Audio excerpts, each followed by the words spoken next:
Mic check. Welcome to the channel, guys. This is Reliable Roadie. A little bit of a later start today. Uh, adjusted a couple of the title names, and we did buy some BAC. Tweaking into this area, we said yesterday, we were buying 50s, and we said that we had a sneaky gap here at 28s, and that we can adjust this trend line. Well, I went ahead and adjusted that trend line. Just with the wicks, I wasn't really focused right here. I was more focused on getting these wicks. But this will be I can maybe adjust it one more time just based off the angle of the trend line just a little bit, and I'm gonna give it that 28. 28 was a basically a line in the sand when we were trading sideways right here. There's so much action, and maybe the candles itself doesn't really show it at 28. But 28 flat was a very interesting level, and it's actually right around where the cost average originally was before the move.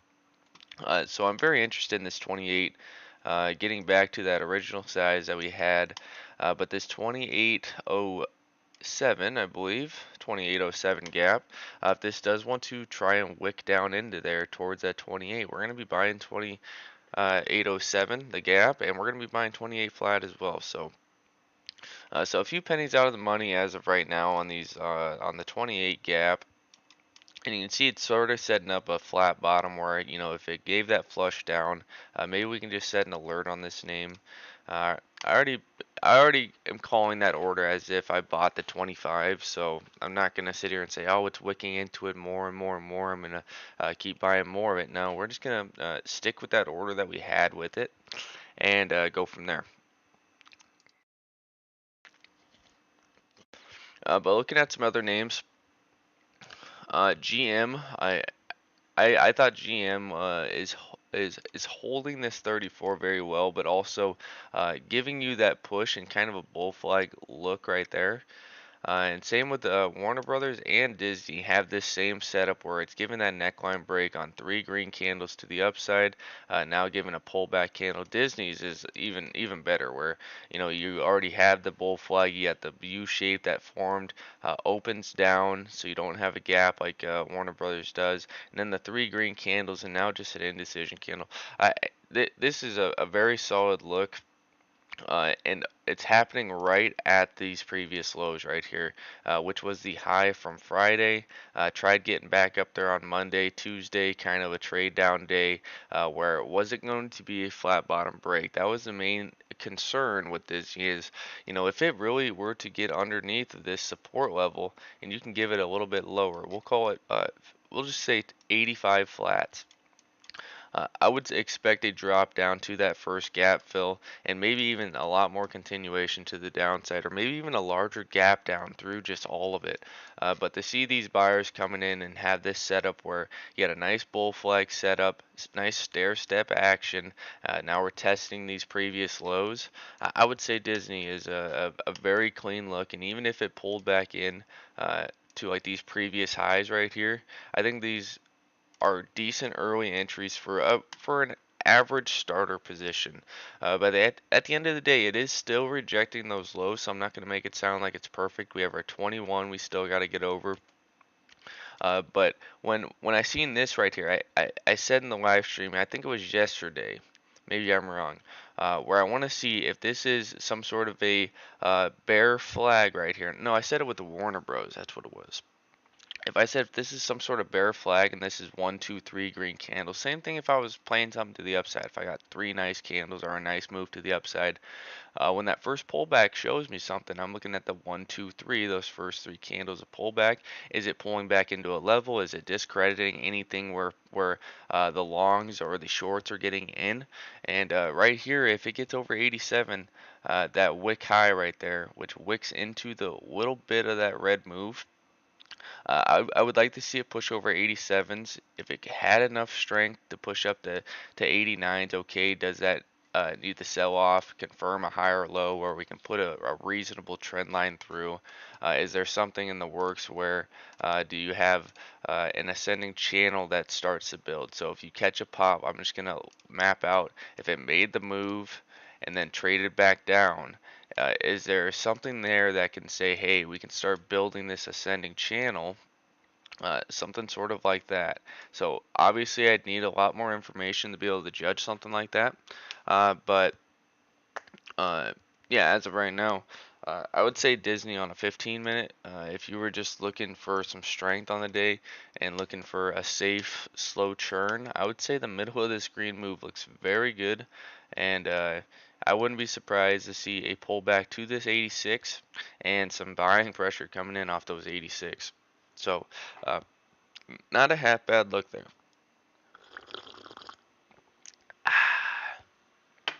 Mr. Drift, how we doing? Mr. Rudy.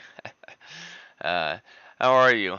I'm good, thank you. Yeah, I'm doing good. A strange start to the morning. Had to get a couple things done. Uh, but came back, just kind of just sitting back. I haven't really done anything but the BAC. We did buy some BAC. I think my order filled at 27s. 27s. Which the order was in at 28 yesterday. I don't know how it got me 27s, but that's very interesting for a gap fill buy. Maybe I had the order in at 27s. Maybe I'm wrong. Devin, given the gap down, we said yesterday that hey, it was breaking this trend line. More than likely, we're going to see this kind of start rolling over, and you can see as it kind of gives up the ghost a little bit, it catches a couple green candles right into the previous low, your 21 and your 34. Okay, that's fine. That's fine. Kind of a flirting with that positive break, but giving back up the gains. It still has a reasonable trend line right here, so it's nothing that I'm gonna be like, oh, dude, Devin, I'm completely wrong with Devin. No, the catalyst is that oil. We're expecting oil to be red this week, and the weekly chart says it best. This is our pull for our bull flag. This is pullback candle number one. Pullback candle number two, we're looking to wick into these highs. If it closes the week with a wick, let's say it closes up at like 79 or even tries to hold 80s, uh, then let's see that next candle and let's see it continue the wick into these upper 70s, maybe down into the middle 70s is reasonable. I would say the neckline that it breaks, it rejects it originally, rejects the downtrend, and then pushes it and pushes the downtrend from the neckline. BGLC, I'd love to say I was still in this. We got out. We had trims up at 10% trims up at 41s and 38s. We hit a reload yesterday, and then we were able to get a little bit more before we ended up cutting it. So here's your, nope, that was after. Here's your 38s and your 41s. We were able to hit a reload in off these 32s, and then we were able to get a little bit out at 36, and then we ended up getting out in this red candle. Kind of a flat trade. The biggest order that we had originally was from those 29s. So even though we sized accordingly, we started at 42s, 40s, 38s, and then 29s were the four orders that we had. And we had two 10% trims, a reload, a 10% trim off at 36, and getting stopped out. We said from the get-go, this was a beautiful setup. And looking at it from this perspective, maybe this was the trend line that you could have gave it. And had I just left that 120 stop in, I would be having a lot of fun with this name. But that's not the case. It is what it is. We had our trend line set more so like this, where it was like, man, it looks so easy for this to just have to come back down and test 114 or 115 range. It would be so easy for this name to do so. Um, And what else is on the list? We had GM. Yeah, we went over all the names. I'd say Warner Bros. You can see it coming back in and testing this area. Sort of the neckline test. So let's just put an alert right off of. Let's just go on the bid. I like this setup right here. It's holding this trend line. Nothing's really changed. Maybe that should be up just a little bit, but you can see the trend line. And I would say you have your downtrend that's trying to actually reject still. But if it just discredits, this is where I was saying if it discredits and gets over top of like 1280s, it kind of discredits the downtrend that could be set more so like that. I don't even know if I'd have that in anymore. But actually, I would want to have it like this, where it showed a little bit of buying pressure on the top end. So maybe you could see some resistance leading into 13s. But man, this is a good setup off the trend line. Breaking the neckline on three green candles. Volume is kind of light, honestly, for the open of the day. Normally this trades a little bit more volume, honestly. You can see when it was really getting bullish, it traded a lot more volume relative to what it's done on this pullback. But you can see nothing really here that would say, oh yes, it's looking really good. Nothing really here that would say, yes, this looks really good. Maybe right here you could say, okay, we're gonna get ready to have some sort of trend change. Trades down, and now we have a confirmed double bottom off this 1250, which we did get that fill yesterday. Uh, but I'm not opposed to averaging some more shares in this. This is a pretty good look, in my opinion, of course. But BAC, this is going to be one of those names that looks like it's not ready yet. I think 28s look really good. I think long term, I have a hard time thinking I'm going to go wrong with this name. But this trend line, there's not too much more I can pull this back. So 28, I'm going to get back to the original position that we had. We're not quite there yet. I believe one more order is going to do it. Uh, so we'll see where that goes from here. Maybe we can set. We do have an alert in for the name. But this Warner Bros. I think I am just going to go over and market order for some shares as it's testing that neckline right now. So let's go ahead and do so.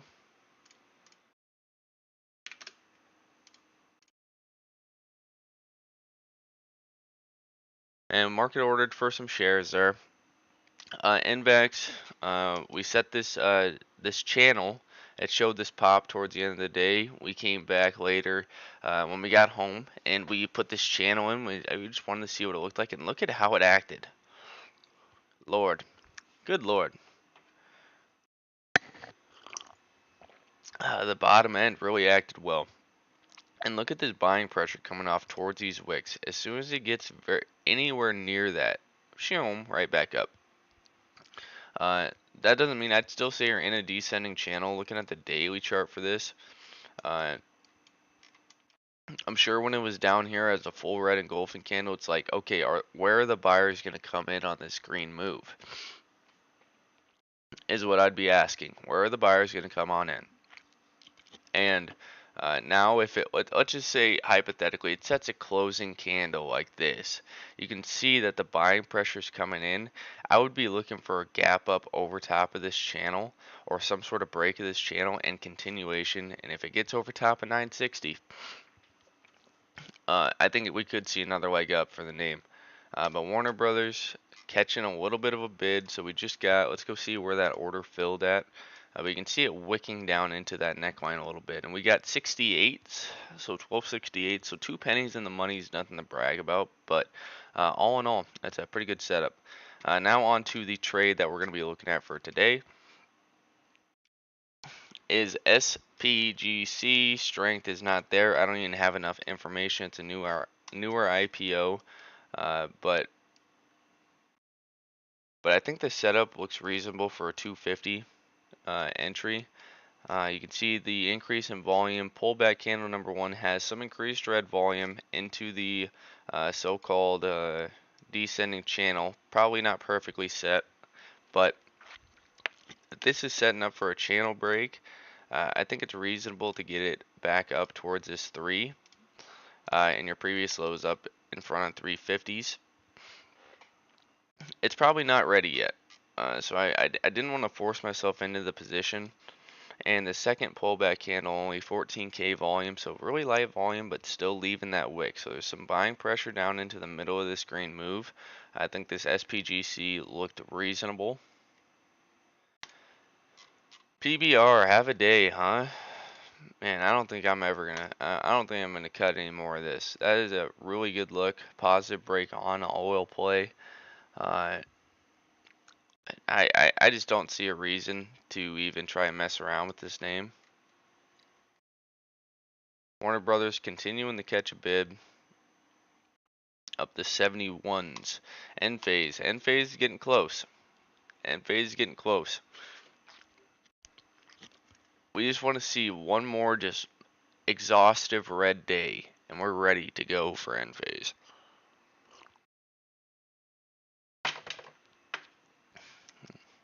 Looking at some other top movers.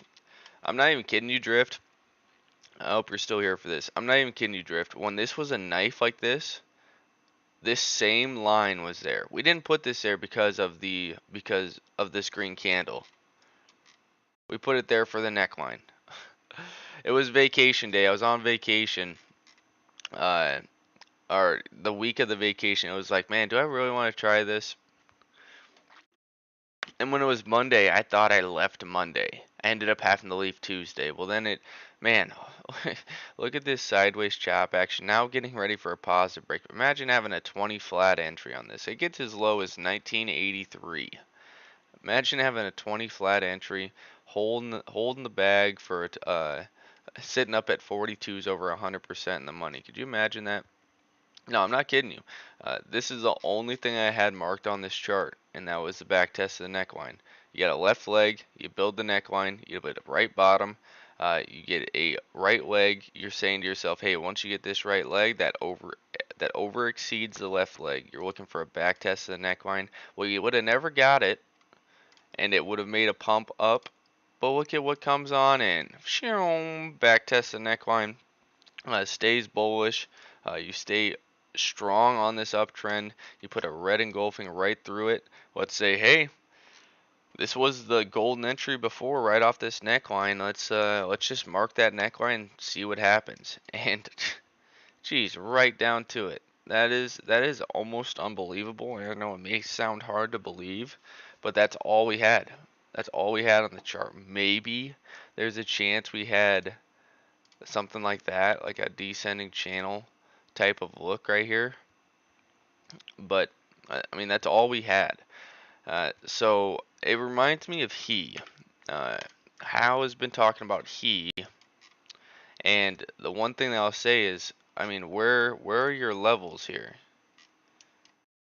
There's your neckline. So I told him yesterday that for all I know, this is going to drop down to, I think the number I used was 8, where it got as low as 10.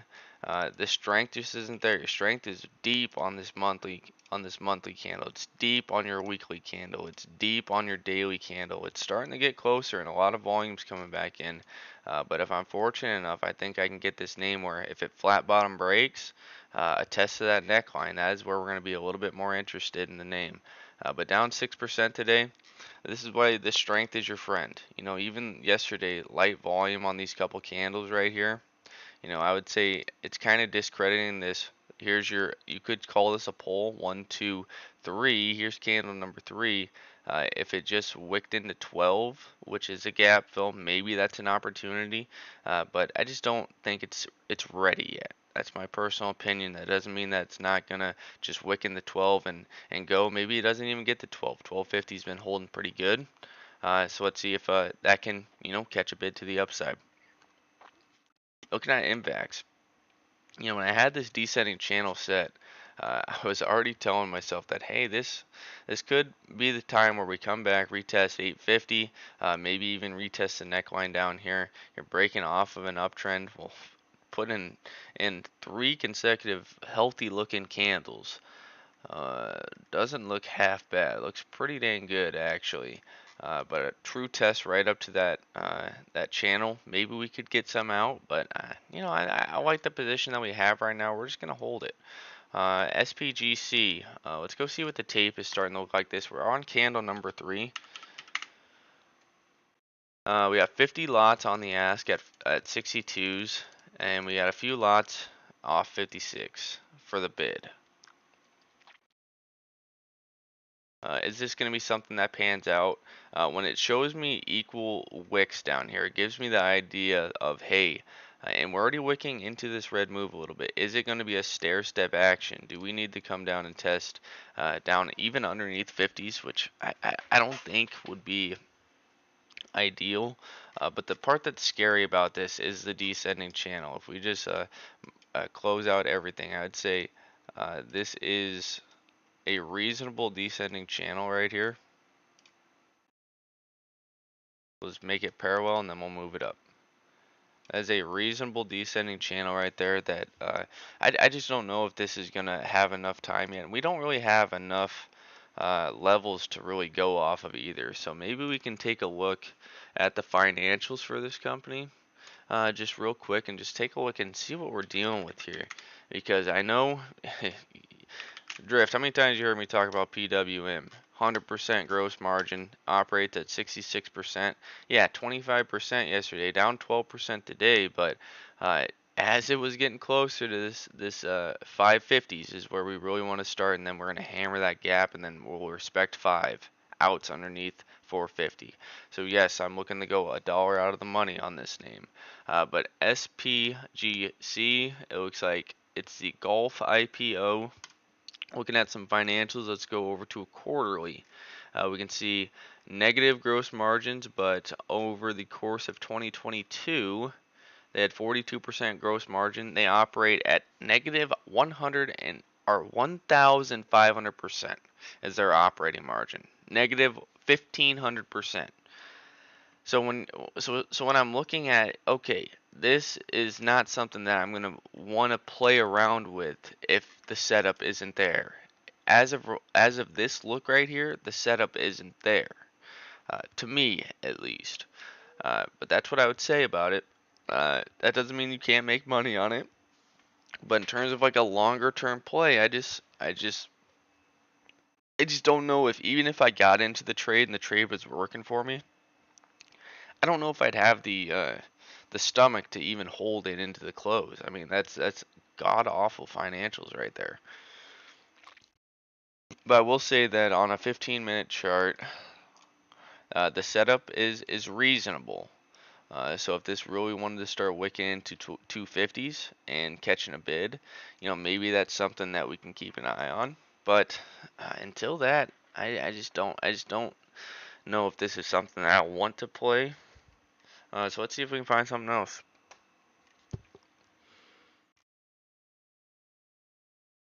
Take a look over at Disney. Gave a little bit of a washout top. Vale. Man, Vale is going to be one of those names that lets me know, hey, why are you not buying it in the low 12s? Gosh, Vale has been a name that we've talked about. Each day a gap down here, we said, hey, this is a name we really like right here. This is a name we really like. And yesterday we were just waiting for any type of pullback underneath 1250. Well, nope, we're not getting that. At least not today. I'd be shocked if this just put a red candle all the ways back into the level. But short-lived down here in this oversold area. Man, PayPal is going to be the same thing underneath 60. I said when it was a knife right here, I said we are not going to be shy of buying PayPal underneath 60. We never really even did anything with it. So maybe it can reject some of these smaller lows right here in 62s and come back in where we're not going to be shy. I can promise. This was just kind of a knife. That red candle maybe scared me a little bit. Maybe taking out the lows over here scared me a little bit. But PayPal is not going to be one that we shy away from. End phase, we've kind of said the same thing with end phase. We're not going to be shy in these 120s. Well, it's been in these 120s and we haven't done anything with it. All it's going to take is for this to put a nice green candle in, break through these 132 lows, and before you know it, I'm going to be sitting here like, why didn't I buy in these 120s? Why didn't I buy in these 120s? But we are being patient with this name. Looking at the 15-minute, you can see it's still just starting to trade sideways. Yesterday gave out the lows of this sort of flat bottom break. Well, now it's testing back right at those lows of 129s. So, man, it's so tough. It's when you're dealing with stocks that are falling.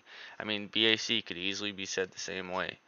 Uh, this is kind of a knife. It's like this one is one where it's not even working out any levels yet. So you got to ask yourself, why is it that BAC isn't working out any levels yet? Um, But I do think I like the long. Even if this did break this trend line, we are content that we like this mid 20s down to those low 20s. I think is a very good long-term ad, and probably so. This is probably going to be a name that's on the watch list for a long time until we get back over 29. I'd say yes, probably. Invax up to those 940s. Jeez Louise. Gee Louise. Looking at it, this could be candle number three. Really good volume coming in still. Each one of these candles, it's not the same volume that it was over here yesterday, but three increase in candles of volume already to start the day. Pretty good look.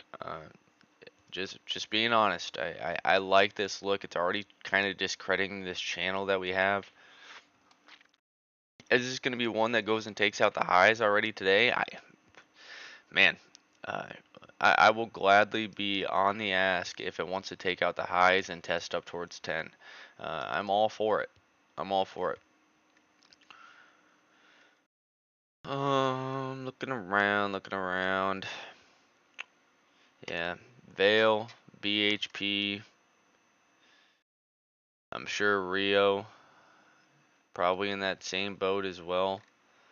BGLC trades right back into the level. Man, this would have been one where, we would have been hammering this all the ways to the upside. Now we'd be just sitting tight.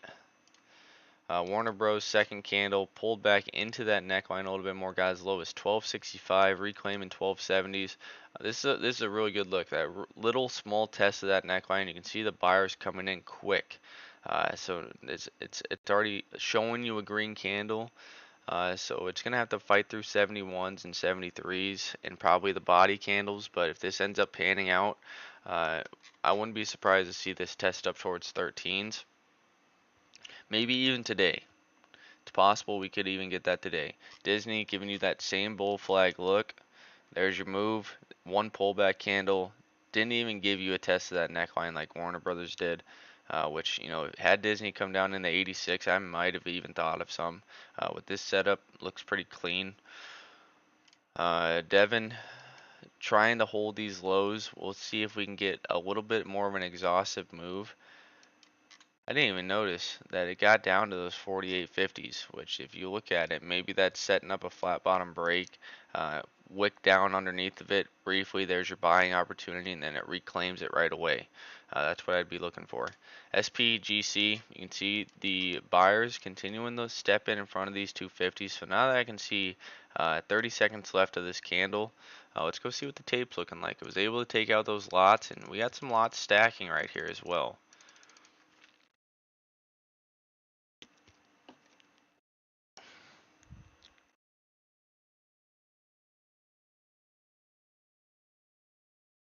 Kind of light volume still, but uh, these two nice green candles off the open. Really good look, I would say.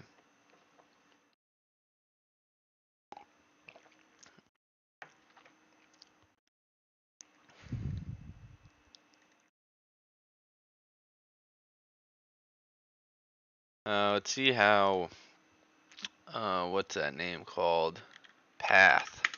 See how Path is looking. Look at that.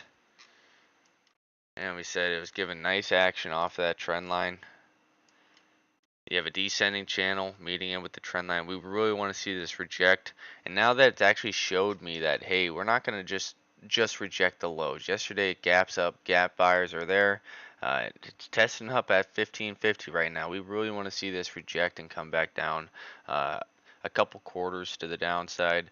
1450 I think is where we're really going to hammer Path, and then that gives us risk reward down below 14.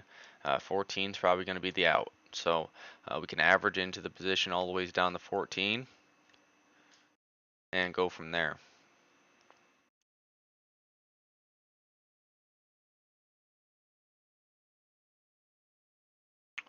Discover Financial, I'm sure there's some guys out there like, man, well, we got that dividend payment of 70 cents a share that will be redistributed into the security, into the equity. and that payment date comes September 7th. So September 7th, we'll get that payment. Giving out these lows yesterday, giving a gap down, kind of an indecision candle on the dividend day. Still, strength just isn't quite there. So we're going to be patient with this name for the day. If it puts a green candle up back into the 90s, okay, great. If it wants to sell off down into these more into these 80s, that is where we're going to be very interested in the name.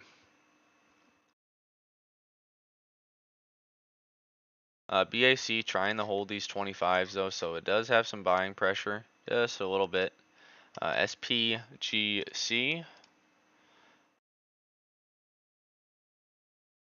candle coming in a little bit red. Light on the ask, light on the bid as well.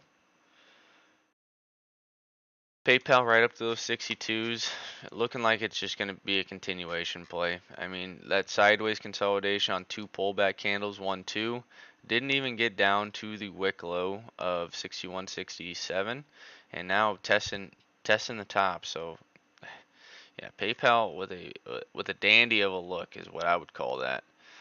For continuation. So I mean, if you were a trader and you were looking, you're breaking through those. If you're a trader looking to get, a 20 cent, 30 cent, 40 cent move, I mean, this would be one that I'd say, hey, I'll just punch in. That if you were a long-term trader, I would say maybe you could see some rejection up here in these 62 halves where it needs to come back down. But all in all, I think it's a very reasonable chart setup, and I like the name for a value play.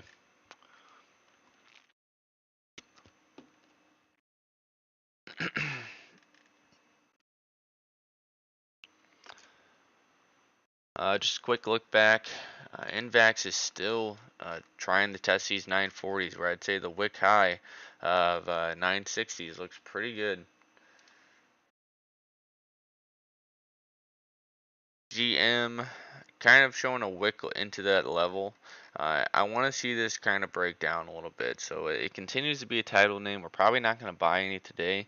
I really want to get 32 halves and 32s. 32 flat would be, I would be very happy with 32 flats. Veil putting a nice green candle, testing up towards 13s. I would say for the golden entry, if we were playing it off that 12.25s, that 13 to 13. 15 low right here, and then you have the gap at 1332. You could see a little bit of resistance have to come back in, but showing strength over top of this gap was a really big step for yesterday, in my opinion. BAC still continuing the wick into these 28s. And you can see the curl, wick, wick, wick, wick. Well, now we're actually putting in some green candles in 28.28.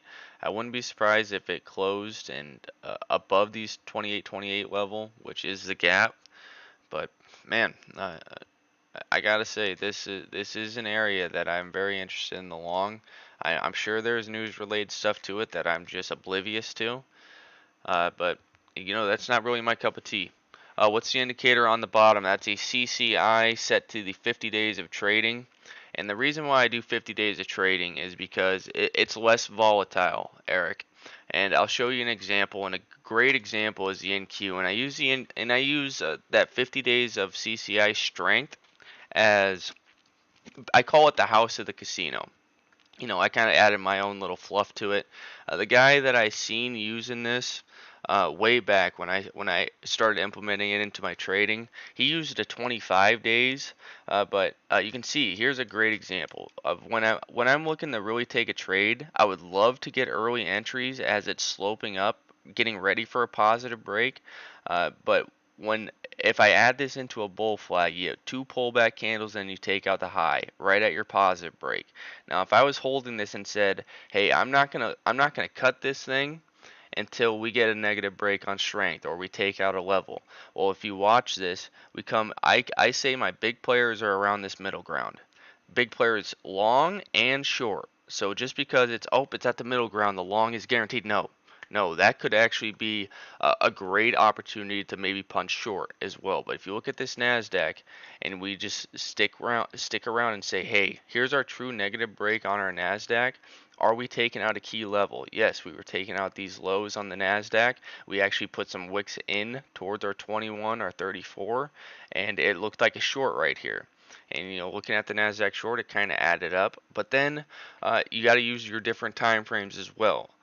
So then you look at the weekly chart. We weren't giving up on the NASDAQ long, simply because if you switch over to your weekly, you're still very elevated. Your strength, if your positive break right here is on your weekly chart, let's just mark this single day right here, or that single week, and maybe it's the week after. That is the week where we actually got very close, that middle ground, very close for a negative breakdown.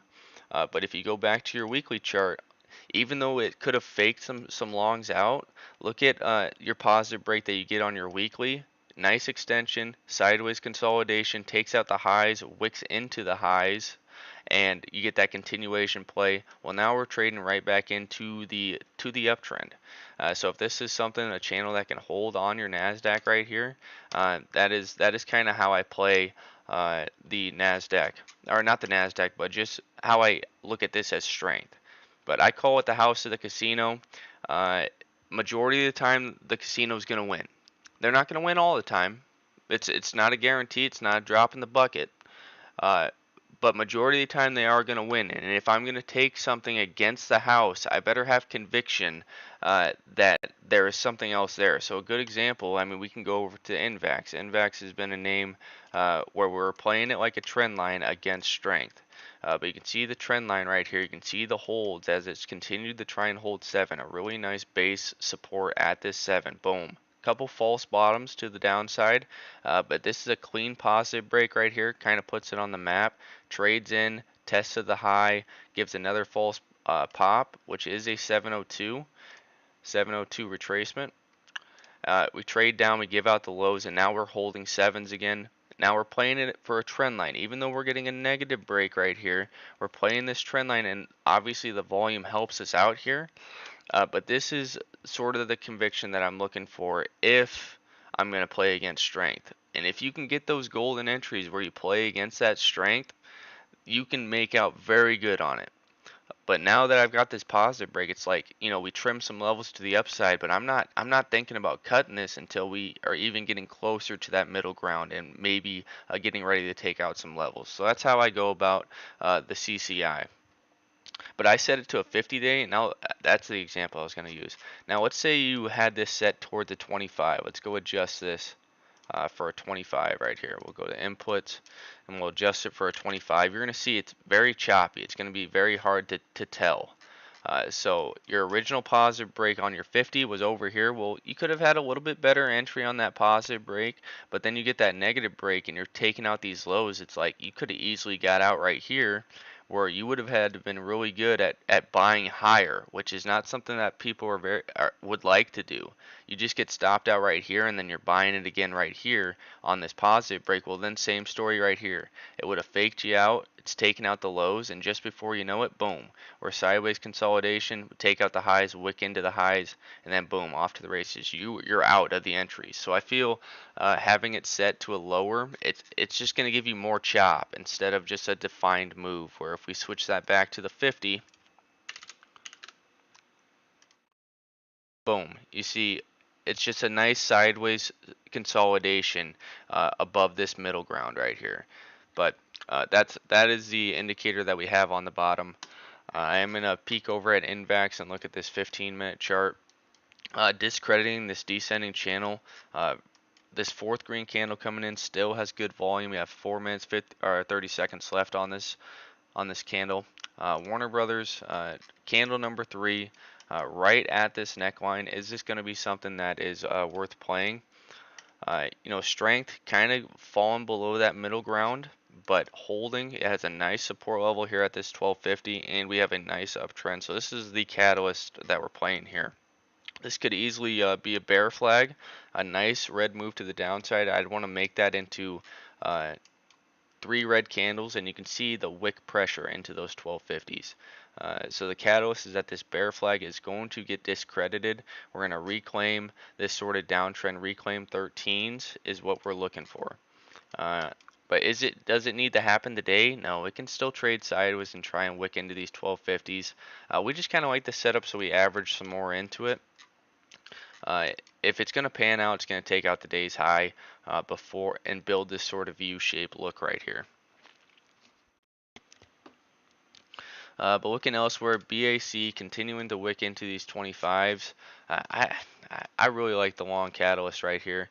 And maybe when we go to the weekly, it's not quite there yet. We test up to that middle ground. So a hold of support right here. Let's see if it can catch a pop and continue to hold this trend line.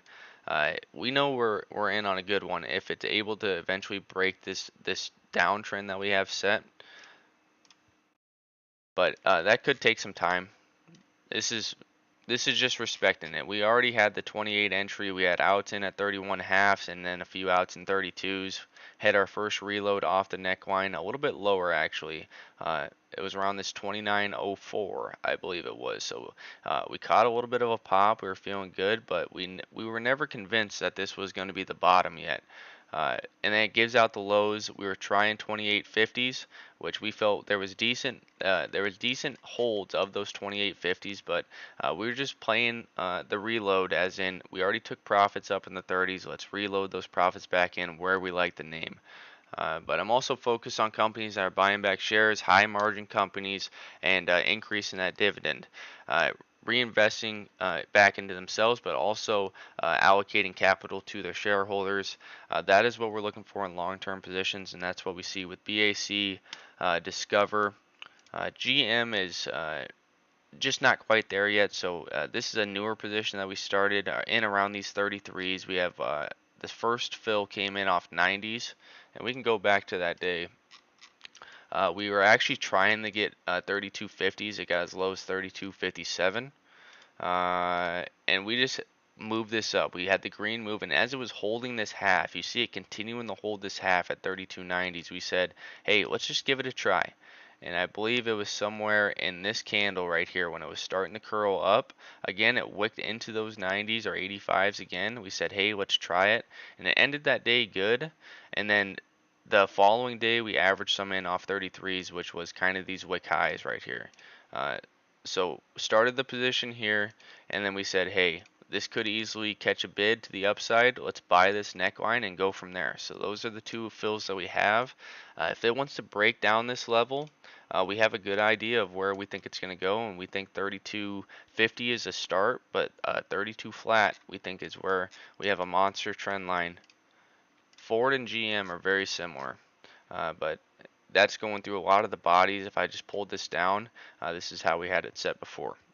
But Ford and GM, you can see the catalyst. We actually were able to play the Ford, had outs all the ways to 15, and we're still holding that same piece all the ways back in, which is still green. Great info. Could explain a bit more about uh, how you're using the Fibonacci. I've heard mixed opinions on it.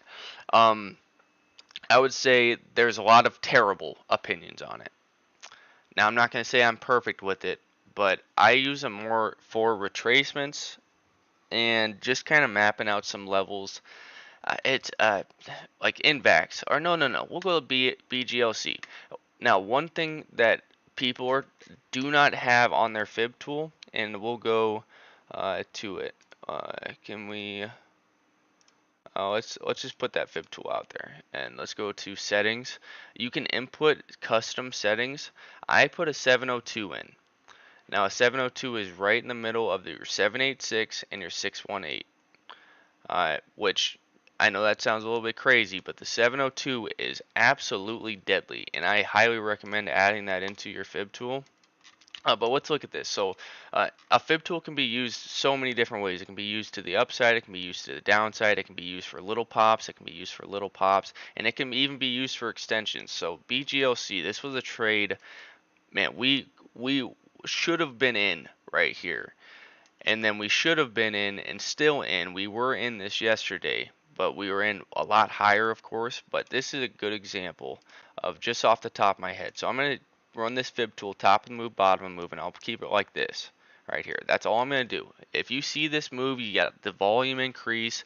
Let's see, map out some levels. Now, if I look at this, you can see direct correlation with my 702. When I'm looking at retracements down, I normally add into consideration uh, what type of company is it? If it's a more established company, if it's a more fundamentally sound financial company, if I'm looking at a day trade, a company that might not have the greatest financials, I'm only going to take into consideration the 702 and the 786. But as I showed you on GM was holding that half. All it's stating is that this is the halfway point of the move. Boom, boom. That's all it's stating. And for GM to, I look at it as a more fundamentally sound company. I'm okay buying that half retracement if it showed me over the course of 2 or 3 hours that hey, the buyers are holding that half. That's what I'll say. And I might not even disclose why I say it that way. But you can see this already pinpointed that, hey, we're holding the 786. It opens the Monday, so we go from Friday right here to Monday, and we continue to put buying pressure off that 786. So bear with me. So once it showed me that, now I'm very focused on this green move. We got a nice green move. Now if I were to put a retracement tool in right here, you can see we don't quite get down to that 786, but we close above that 618 and we wick into that 702. Not only does that give you a move, but it gives you some levels. And now when I'm playing a bull flag on a day trade, I'm very focused. I got the green move. I'm very focused on those next three green or red candles. Once that first red candle comes in, I'm already telling myself, hey, 1, 2 more red candles very well could easily come in right away. Well, you get that. Well, what happens on candle number 4? You get a gap down and you wick. And where do we wick into? We wick into that 702 and close to that 786. And look at the follow through. So let's say I don't want to buy that. I just want to see if the buyers are there. I'm not going to say, "Hey, that 702 is right there. That means it's a guarantee." No, I just want to see it hold. So where a lot of people use the fib tool to say, "Oh, it's a guarantee." The fib tool right here, it's showing you this extension or it's showing you this retracement. No, no. I just want to because not everybody uses it.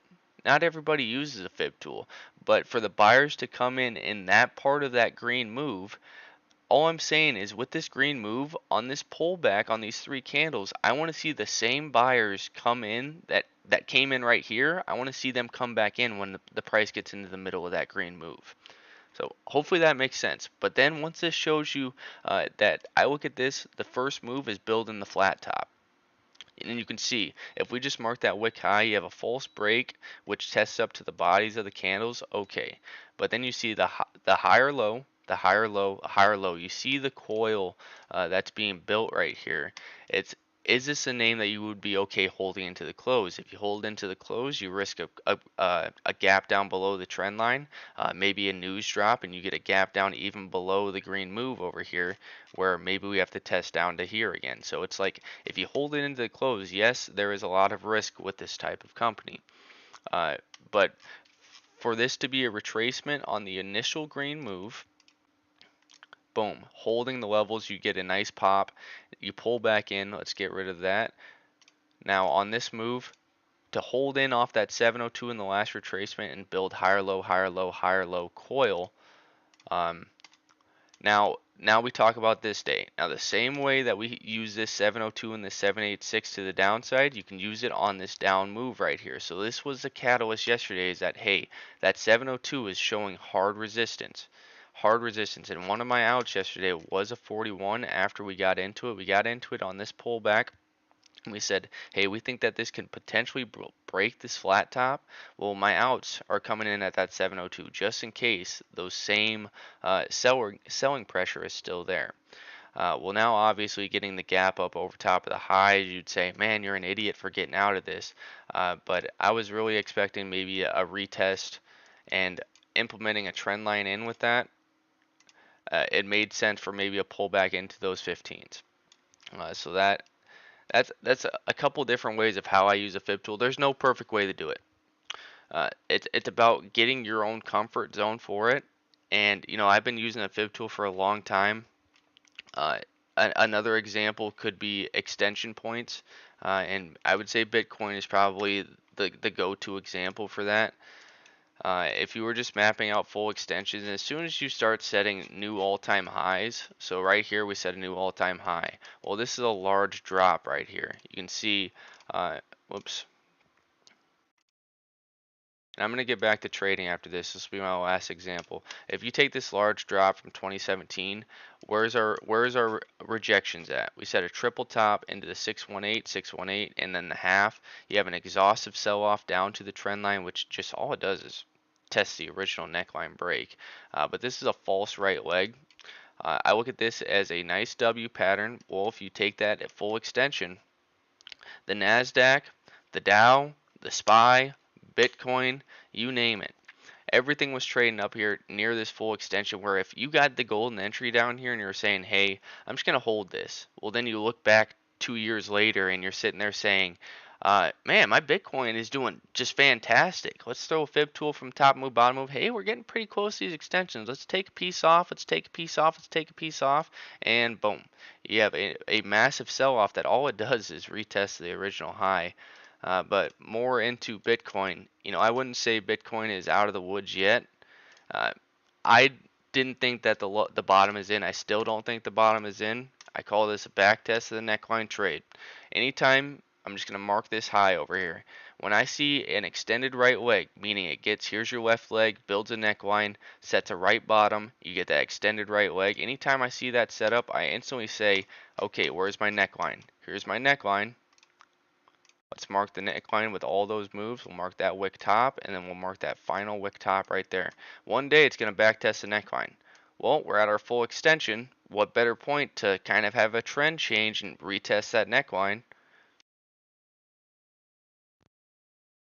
My bad, headset turned off. And we get damn close. I'm telling you guys right now. You guys heard it right here first. This neckline is going to get tested. I don't care if if Bitcoin wants to go set a new all-time high where it blasts up higher. One day that move's going to come in and it could run up to $1 million per Bitcoin. I'll still be sitting here saying, hey, that neckline right there is getting retested. So a couple different ways of using the fib tool. We talked about retracements. We talked about retracements to the upside, retracements to the downside. We talked about extensions, and then we talked about the neckline trade. I try to implement them all into a way that makes sense to me. Maybe it doesn't make sense to you. Uh, but it's about finding what works for you. Just because I'm on here talking about it and I maybe sound like I know what I'm talking about, or I'm explaining in a way that in the past it looks good, but it all of that's kind of irrelevant at the end of the day. It's about what's going to work going forward. Just because one thing works once doesn't mean that's going to work again. That's where you get yourself in trouble. Where maybe you even made out really good on something using a fib tool, and then you use it the same exact way the next time. Well, you tell yourself, well, it worked last time. I'm going to add a lot more size. I'm going to add a lot more risk on this position, and it might not work out. And that one time that it did work could have been your worst nightmare. You could have lost your butt the next time you try doing it because you said, "Hey, it worked one time. I'm going to do it again." That is going to be one of the biggest problems that plays out, especially after 2020. I mean, we seen how that played out. I'm sure a lot of people look back at that 2020, 2021 year and said, "Hey, it worked this time. Let's do it again." And what happened to them in 2022? They got their cheeks clapped. That's what happened. Uh, but enough talk about that. Let's go back. Yeah, if you do have any more questions, Eric, I'm more than willing to. Drift will tell you. Drift's been here a long time. He'll tell you when I get going, there ain't no stopping me.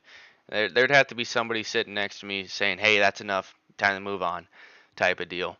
But I hope that answers your questions. There's so many different ways, and I normally don't even use it too much. I only just kind of see it to get a look. But I mean, if I were to use it, I mean, looking at Warner Brothers, I'd say that 702, deadly to the downside, deadly to the upside. But that is how I would go about it, and I would map out levels as well. So I like looking at previous lows. I look at this as a flat bottom break. Why? Because it's trying to hold support, it breaks it, and then it retests it twice. And then you could say a little bit of a false break, but you can see it continuing the So anytime I can identify a flat bottom break where it's trying to hold support, it breaks it and then resist it, that is something that I want to keep on notice. So if this caught a bid and ran up to like 1350 and was rejecting it, maybe that's an area that you'd like to take some profits on. But a fib tool, Drift will tell you, I really don't use a fib tool too much. I only pull it out when I feel it's necessary. But I hope that's helpful. BAC showing a wick into this trend line. Is this going to be the wick low of the day? I doubt it. I do think that this is eventually going to come down and test into those 28 flats, but 28.07 is going to be that next order, and after that we're going to be playing 28 flats. But catching a nice little bid, I would say you kind of have a flat bottom break. So how's it going to act if it tests up towards 28.50 again? Does it shoot through it? Does it reject it? Try to set a higher low and then break it? Set up a neckline? Uh, yeah, tough to say right now. Need more information. The SPGC, just a nice sideways churn. Kind of giving the feel like, hey, is this light volume as well? Is this going to break down? If it broke down 250s, I'd say this one's probably done for me. We're not in it, but we're kind of just watching it. Ooh, let's take a drink of coffee. My bad, Eric, if I rambled on too long. Sometimes I get a little bit excited. I used And I give you some of those examples of how it can go wrong, where it works once and doesn't work again. I've been there. I've been there. I try to add as many different strategies all into one, combine it into one where you're mapping out as many different things, and you want to find stuff that correlates. You want to find, you take one strategy and you're like, okay, it passes the test. You take another strategy, okay, it kind of passes the test there too. You take another strategy and it's like, oh, wait a minute, this one doesn't add up when I'm looking at it from this perspective. Let's sit back a little bit, and a lot of times that saves you. So the more information that you know, the better off you can be. The more different viewpoints that you can take into perspective, it's going to help you. And when you can find stuff that has correlating types, and the BGLC is a perfect example where just because we took this fib tool and it's holding this last retracement and it gives you the pop up to the upside, this is just looking at it from this perspective. This was still light volume, which is probably why we didn't trade it off this one level yesterday. Is because like, okay, it's holding this 702, but this move, do we believe much of this move? Yes, it's getting a nice coil. Yes, off that one, it would have gave you a nice 14% trade, but it's like very light volume. Well, the following day, it gives you the move to the upside. It's kind of the same thing, just a light chop. Well, now we're actually truly getting some volume increases. It'd be nice to still be in the name, but it is what it is. Honestly, my focus really isn't with BGLC. I'd say more a focus on BAC. We like the long down here in these low 28s. We have the catalyst for a trend line potentially holding, and we have some gap fills. We filled this sneaky little gap here at 28.28s. We got the buy-in, so 6 cents in the money is nothing I'm gonna brag about. You'll hear me bragging about this if this wants to test up back into the 30s. Uh, but I do think that it does have another sneaky little gap right here at 28.07s, and we have a reasonable look for a trend line. So we are going to be playing BAC as if it is a trend line buy, and if it cracks that trend line, looking to the left, I would look towards support then, where you have some support at 27. You have the wick lows that can possibly hold, but then we got to go to the left of the chart, where below that, here's your 26, that's filled. Here's the start of your gap fill to the downside. So that's really what's trying to hold right here. You can see that is actually the wick low, the start of the gap. So after that, we have our neckline. You have your next high. You have your another neckline, nice double bottom, and then you have your gap fill. So you have gap fills at 24.30, give or take. And you have, so already I'm telling myself that if this trend line doesn't work out, am I okay holding it down in through all of these levels? That's what I'm gonna have to ask myself. How do I set my daily watch list? You have scans or always just charts the same tickers? I'm glad you asked. Right here, this watch list, 604 different tickers. Before I go to bed a few times a week, It takes me about 2.5 to 3 hours to individually, and this is what I do. I would set it up based off of volume, because just in case I were to go to bed early. Let's say I'm like, oh, I'm super tired. I'm only halfway through this watch list. Let's go to bed. So I'd start with the volume movers, and I'd switch it to a daily. And a lot of times I'm just focused on that strength. That strength is going to be your best friend. And I want to find stuff that's close to that middle ground. Why? Because your big players are at that middle ground, in my opinion. Or I want to see something that's just holding the level. Well, looking at AMC, uh, is this something I'm going to be interested on? Well, I can see we're right at the bottom end of my channel to the downside. I see we are filling a gap today. Nope, we are not filling a gap today. That gap's at 190. I don't know why that was set incorrectly. You can see 190, had you just been a gap fill buyer and a bottom end, you could have made some potential on that, but it's not something that I'm really interested in. But then I just move around. So let's go see, let's take this example and we'll just see if we can find something that we like. Top volume. Well, right here, if I'd have been watching this last night, what would I have said? I would have said, you have a nice U. It was able to take out the highs. You're flirting around that middle ground. Uh, let's look at the 15-minute for VGIC, which is absolutely pumping up 82% today. Is there anything here that would have said yesterday, yeah, we want to buy this? No, not really. Not really. Maybe you could have said, okay, you have a trend line that's trying to hold, but looking at the volume, there was really nothing there that would have said, oh yeah, we got to get into this. Now, had this showed me a pop with a little bit of volume and then a confirmed higher low, and then it was trading a little bit below that neckline, I would have said, oh yeah, if it were to break over top of these lows, this is where I'd say right in front of 4, a little bit over 4. Looks like it could be a short. But if it gets over top of that, the shorts are going to get burned. And look at what happens. Um, so I'm not going to, I mean, I wasn't even looking at the ticker names. All I was doing was clicking the down arrow. All I was doing was clicking the down arrow, and this actually looked like something that, could get that continuation. Getting some decent volume, we'll give it time to breathe. It's got some resistance right here. Maybe this pulls back in. I'm not interested in taking it right here. I want that entry around that middle ground, because on those ones that you are right, you're going to get these beautiful pops to the upside. But even looking at the first day when the volume started picking up, you can see the U build. Where if you were playing this, if it had more liquidity, more volume into this stock, it would have been easier to take a look at. But let's just keep going. K-View. Still trading in the range, getting close to that middle ground. I just want to see it keep following this channel. Show me a higher low, where if it shows me that higher low, K-View is actually one that I'm kind of interested in, but it has a lot of resistance, not much further return. It has resistance off this flat bottom break. Hold, hold, hold, hold, hold, hold, hold, flat bottom break, test back up to it, now reject. And so I actually put an extra wick towards rejection. So how does it act at the top end of this channel? If it rejects, shows me a higher low, and then trades over here, let's say middle September, maybe this is an opportunity where where it's building this neckline. You get that higher low, and then you can take that flat top break if it starts building it. So K-View, not terrible. Giving up a trend line, red engulfing, oversold. No. TO. No. TO actually not half bad. A nice sideways consolidation, keeps wicking into this top right here. You have strength on your side. You've let it breathe a little bit. You probably have a trend line building right here. Maybe even a channel. Not perfectly set by any means, but if we went into a 15 minutes trade and volume, you can see a little bit of volume increase, but still it filled the gap. So it did what it needed to do today, filled that gap, now getting a little bit of a sell-off. This actually might not be a half bad trade. It gaps down, tap, tap, tap, tap, tap. Now for today, boom.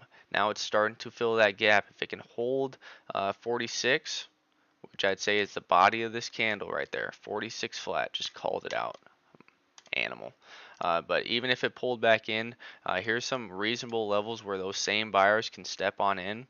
Volume of 360 for a 50 cent, so liquidity of 150, 170K. Decent amount of liquidity on that top wick move, but you got to be careful on those gap fills. So if I was playing this like a bull flag, there's 9 minutes left. I want to see decreasing volume.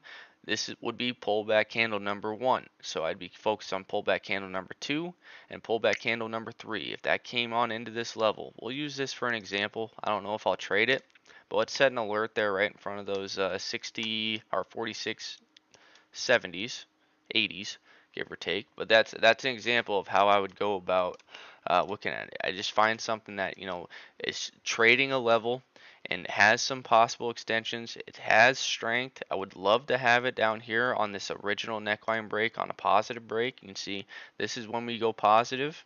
I want to know when I think the longs get in, because you have to assume this is how I go about that strength. The term that I use is I say I want to know when those longs got in, and how I do that is I go off of strength. When's that true positive break come in? And it's right here. You get a couple green candles, you have decreasing volume, and you have wick buying. You get the gap up, and it doesn't have the weakness. So this is the day of the positive strength, right? You gap up, it doesn't have the weakness to retrace back down to this gap right here. You see that? The buying pressure holds it up. Well, now you have a consolidation day, and then when you take out the wick high, the next thing you have to worry about is that neckline. So even if you were taking that neckline break right here, you're positive, your strength is way elevated. It's a nut up or shut up candle. This is what I call this candle. When it's taking out that neckline, it's taking out the highs from the previous day, it has volume increase. As soon as this candle takes out the neckline, we can go back and look at this. I'll just put a line down like that so I know where we're at. Here's the day. So if we're looking at this today, here's your neckline. There's your previous high. There's your neckline. As soon as, honestly, a nice green move to the upside, one pullback candle. This is honestly your nut up or shut up candle because you're taking out this wick high, which is a neckline for this move. So this is the golden entry. This is like, if you don't take it right here, you risk it going up. But this could easily have to pull back in as well. So that's why it's a nut up or shut up candle, because you don't really know what it's going to do from that point on.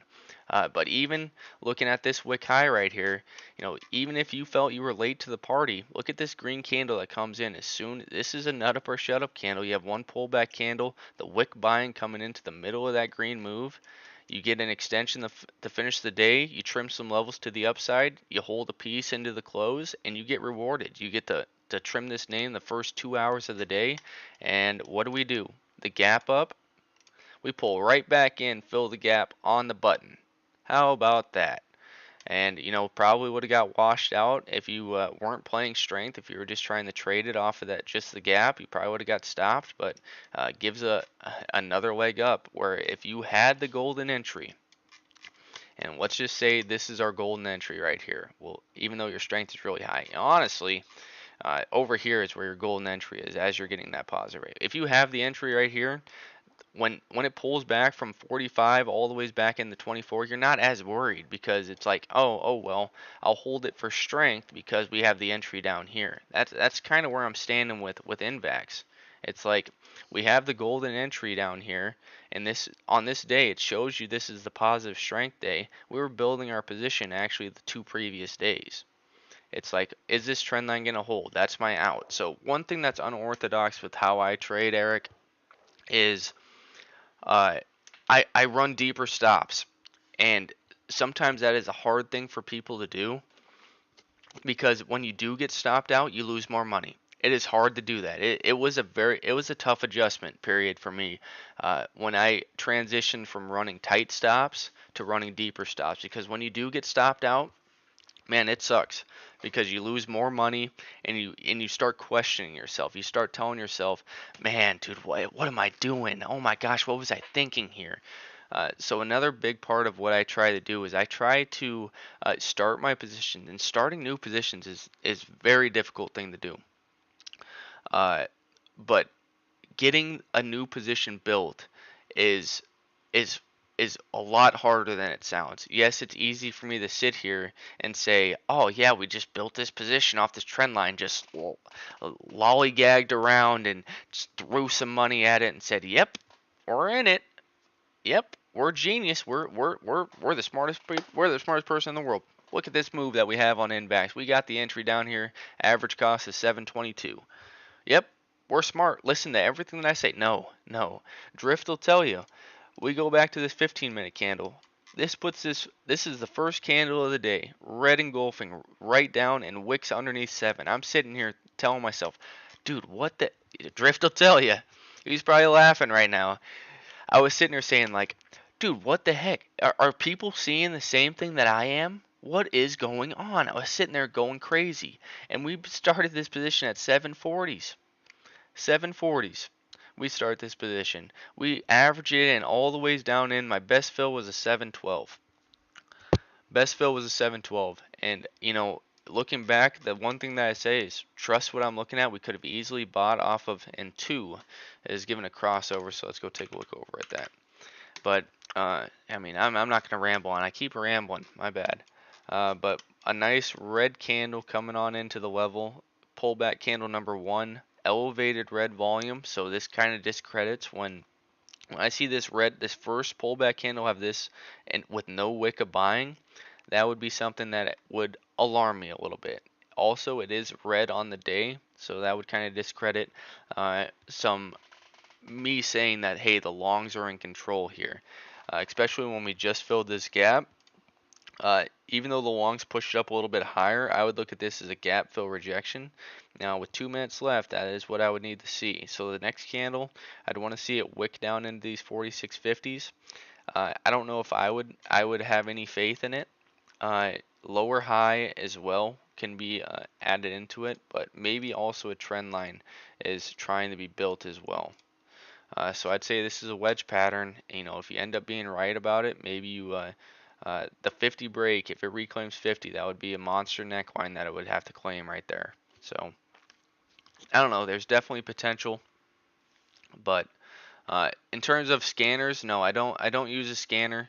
I have a 600 ticker watch list that I feel I'm fairly up to date with a lot of it,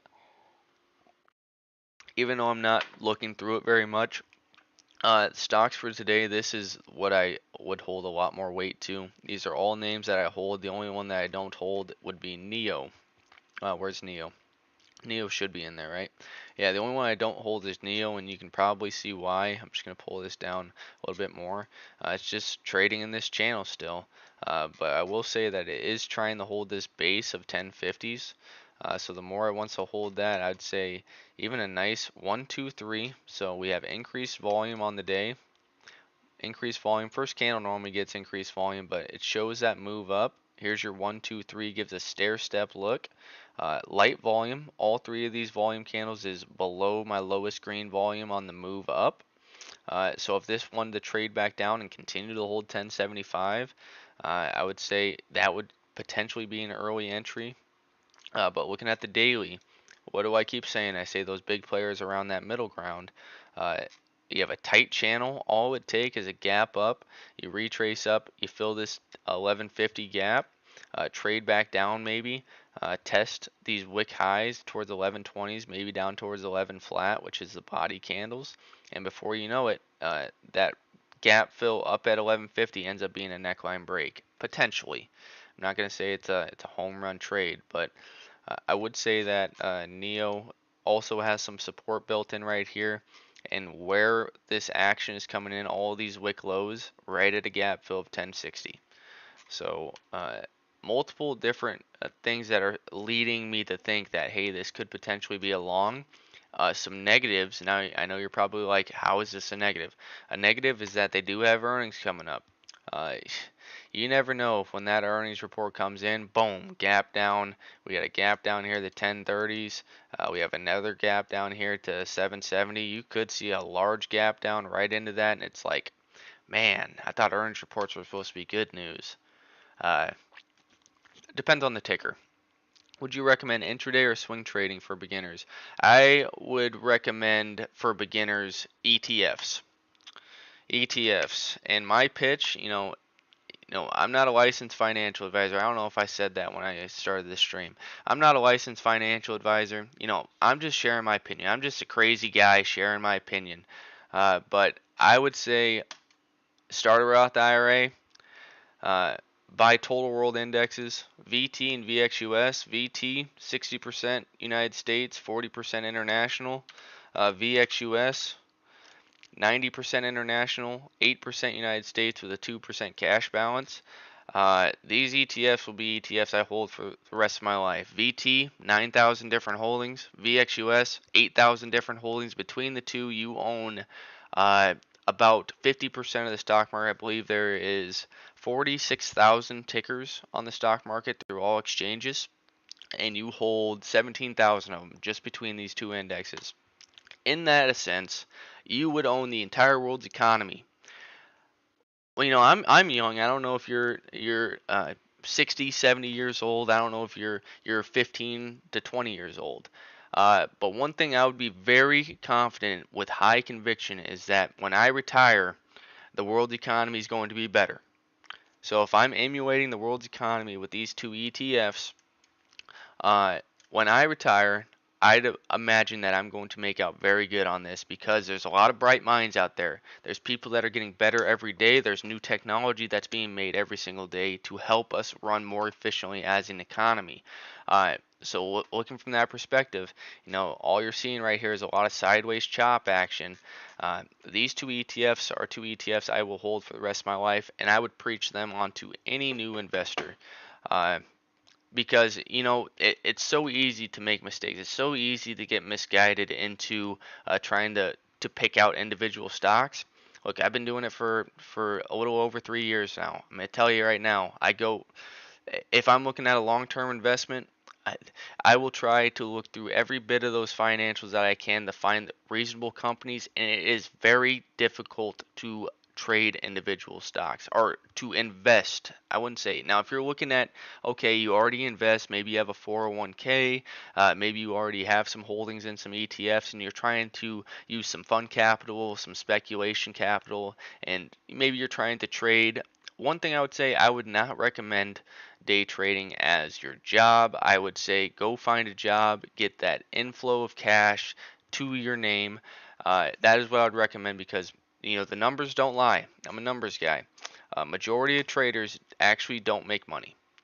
Majority of traders, actually underperform the market. And in terms of the market lost 22% last year. If you're looking at the S&P, I believe it's year to date. What's the year to date on the SPY? What's our year to date on the SPY? Here's January, so somewhere right in here, give or take. We'll just go from right there. Year to date on SPY is 15%. Majority of traders are going to underperform 15%.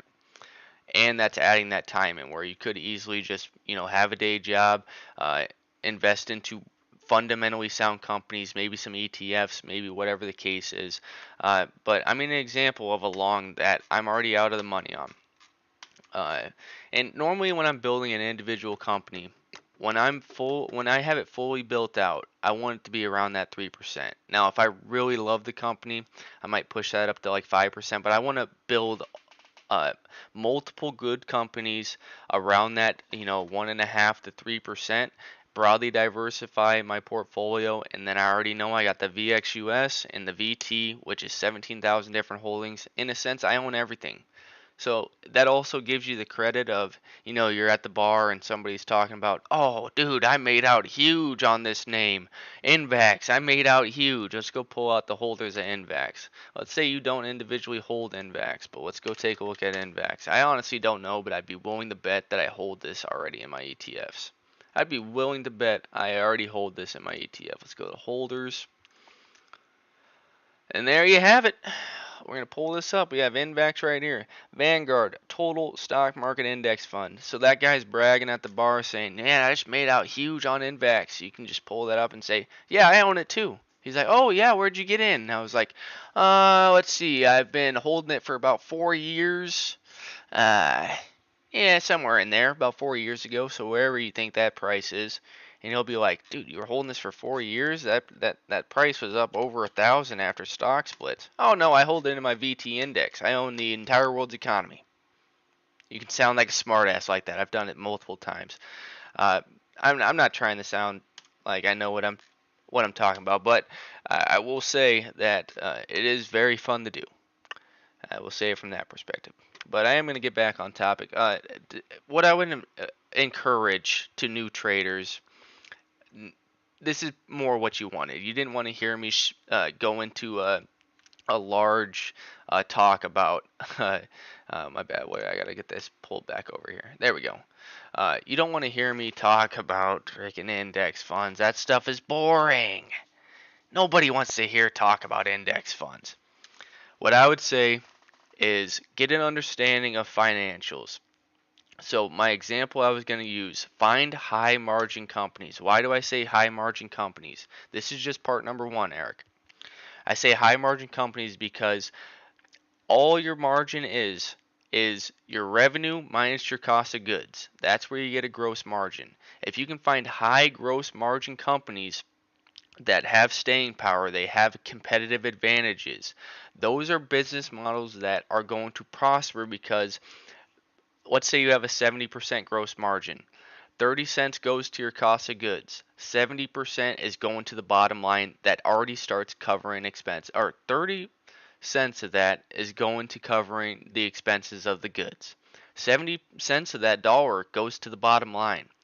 If you have a high gross margin company over the course of 5-10 years, uh, they are going to have an advantage over smaller margin companies where, GM is car company business. Uh, I'm trading GM. Why is it that GM has EPS of $1.90 and only trades at 33 bucks? And then you look at a Tesla, which is another car company. It trades 91 cents EPS and trades at 230. You see what I'm saying? Tesla has a better gross margin, but Tesla has better operating margins and profit margins, so they're going to get that premium. Now, obviously, Tesla trades at a premium as it is because everybody loves Tesla. Tesla's the future. They're a tech company. Well, 92% of their sales come from cars, but yeah, you can call them a tech company if you want. But they're a car company that has higher margins. You look at what's it? Ferrari. Ferrari, absolutely extraordinary. Uh, Gross margins of Ferrari, I believe, are 52%. They operate at 22%. Absolutely extraordinary for a car company to put up those. My bad, headset went out.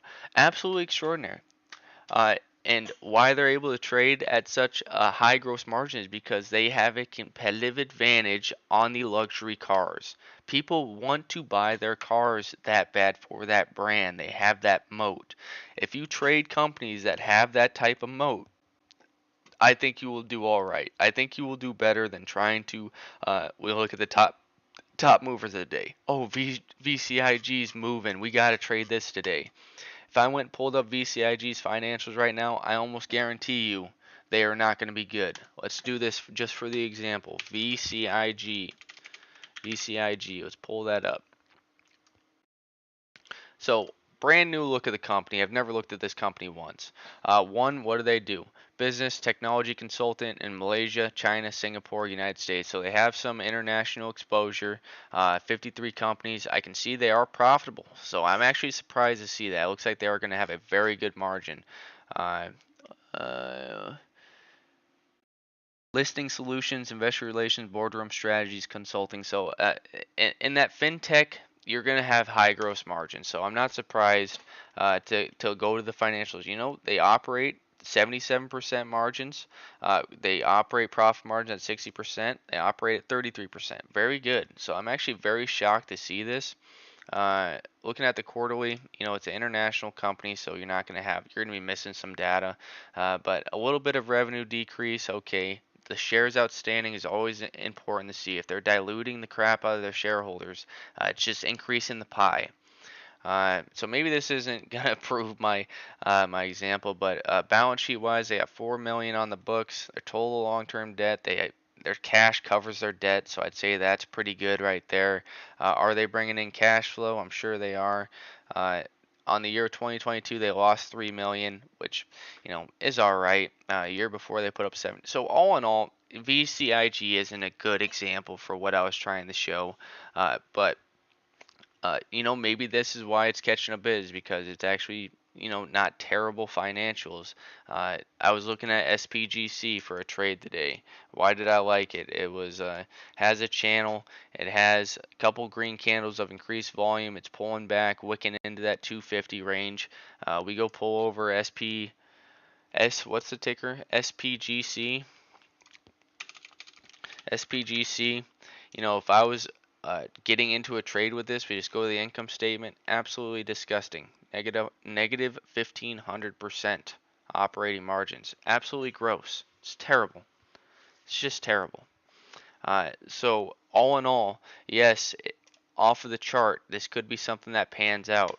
But I promise you, I'm not going to promise you, but I would not be surprised to see this put a share split once it gets underneath the dollar. Let's say it got down to 25 cents. I wouldn't be surprised to see it get 25 cents, by the way. And let's say it were to catch a bid from 25 cents. They stock split and they keep diluting because their operating margins are negative 1,500%. So I would say, my God, I gotta be better at not rambling. I would say trade companies that are profitable. You will they might not move as much. They might not give you the flashy 50% gains. They might not give you uh, even it doesn't guarantee that you're gonna make money on it anyways. But I would say if you trade profitable companies, I think it puts you ahead of a lot of other traders out there. My bad. I'm gonna get focused back up. End phase up 2%. Breaking, testing this flat top right here. Is there something that we can see? We see a nice stair step. We still have the top end of the channel. We have some resistance building in right here. But if I was going to maybe think about something, uh, this could be that last opportunity where I get this in these 120s. Strength isn't quite there, so I'd actually, now that it's showing me a stair step, if this does come back in the 2750, we are going to be buyers of end phase, and after that, we're probably going to be playing the 125 level and bottom end of this channel. I think enough time has passed. I believe I'm getting fair value for my dollar with this name. Honestly, I think it's getting a little bit ridiculous, this move to the downside, but sometimes that's how it is. I'll get info, bro. I gotta go, but subbed, so I'll catch you stream in the future. Yeah, I appreciate you tuning in and asking some questions. I'm not used to having other people uh, to talk to. Drift, me and Drift go back and forth. We go the whole 9 yards, me and Drift. So it's nice to have some new names in here. And that's not, saying anything against you, Drift. I love you, Drift. But I've been dying to have some other people to preach to. Good times, I know, Drift. Good times. Welcome, new people. Yes, welcome. Good to have you, Eric. And I look forward to rambling on to you more in the future. But Invax still sitting around this 940s. Geo also catching a bid, a nice hold of that support. I said it on the stream yesterday. I want to see 750s break. Uh, Warner Bros. Still just slightly in the money. You can see a nice little chop sideways action. Is it going to be able to set a higher low? Nice action off the 21. Nice action off the neckline. If this wants to pull back in here, I'm not even opposed. I might even add in some more shares, even at a higher price. If it can show me it breaks at 12.75, and I think that green candle is going to come in. This is a pretty decent area where I could see a nice green candle, potential for a washout top candle and come right back in with this set of resistance right here. But I think it's a decent look right here. Disney, kind of giving that same look.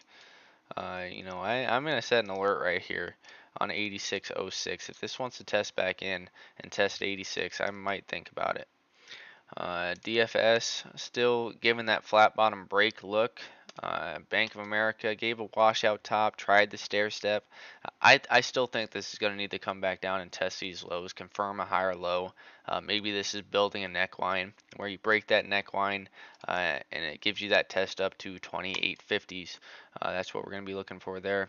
NASDAQ short coming on in, breaking the downtrend or the uptrend right here. This is where I'd say 18s. We said it. The strength gave positive break. You have some levels that are given up. What happened to my 34? Why does that keep happening?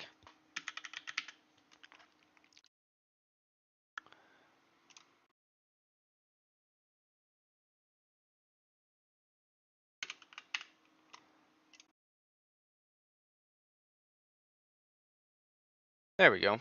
Yeah, retested these highs. I wouldn't be surprised to see it come on in. And if it wanted to give up the ghost of this 34, I would start with this neckline, but we have some gaps down here to the upside. If this confirmed a higher low, or maybe you have some sort of trend line that needs to be built like this trend line discredited, taking that off.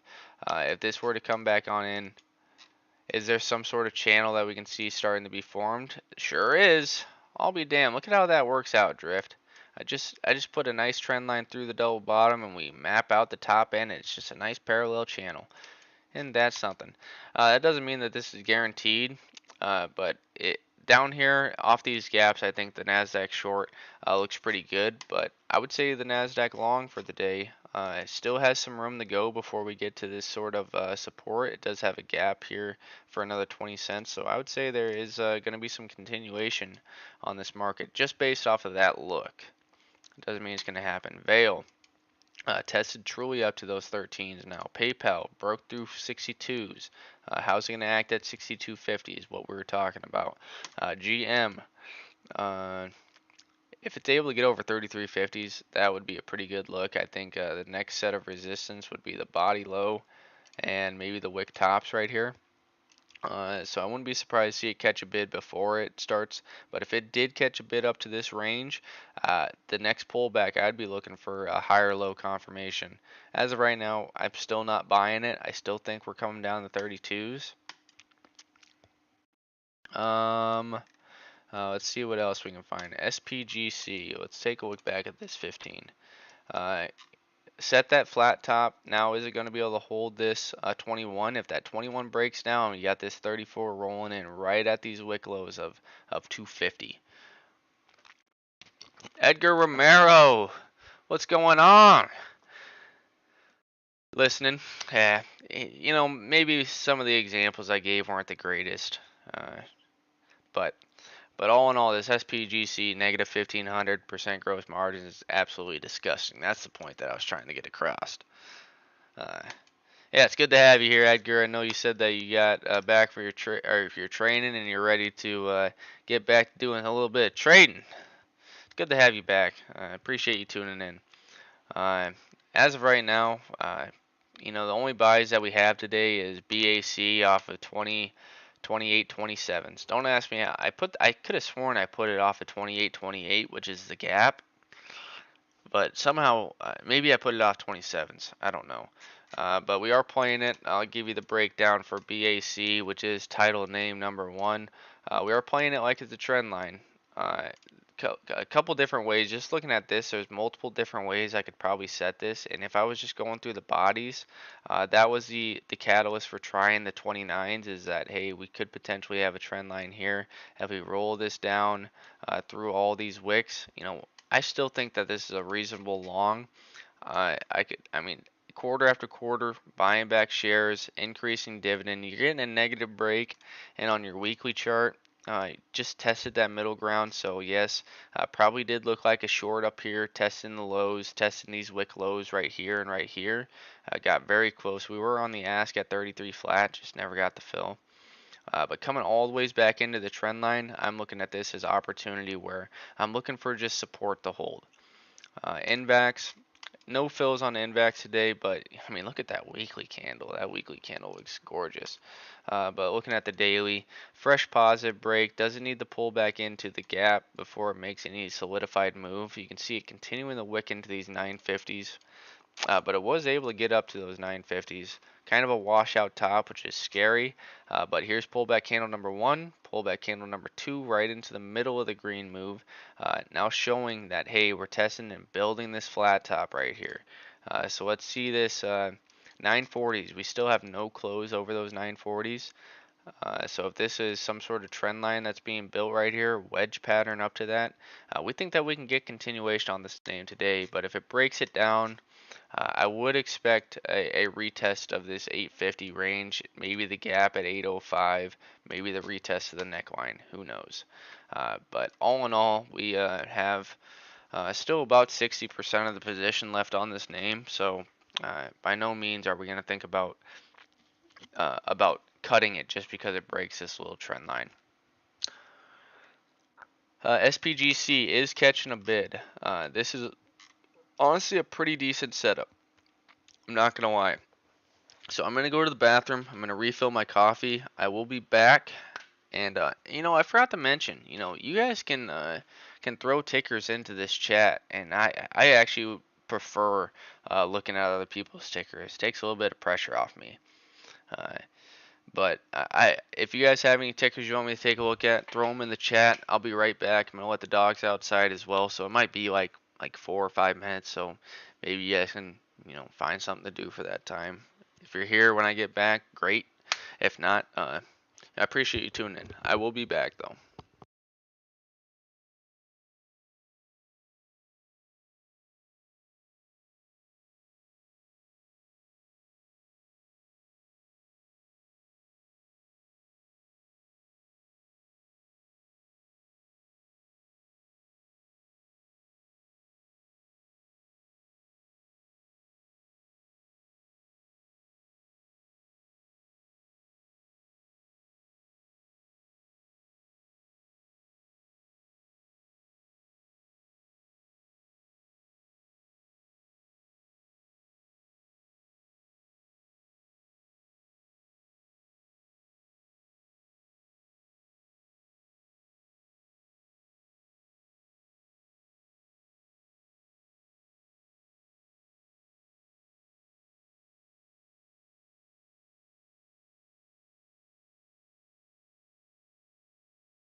And we're back.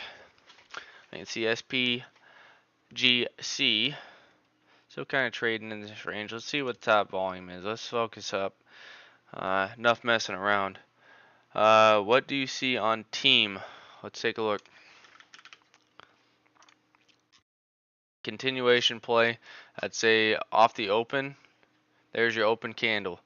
Uh, Looking at it, if this is all I had for today, right? So this is all the information I had from yesterday. If I was going to map out some level, I'd say over top of 191. We'll call it 191 flat top, right there.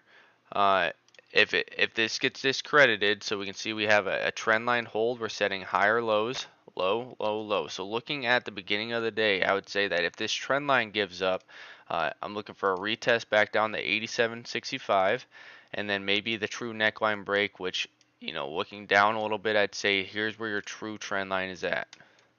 So now that we can see the information for the day, we see the open candle just tested the neck or just tested the trend line.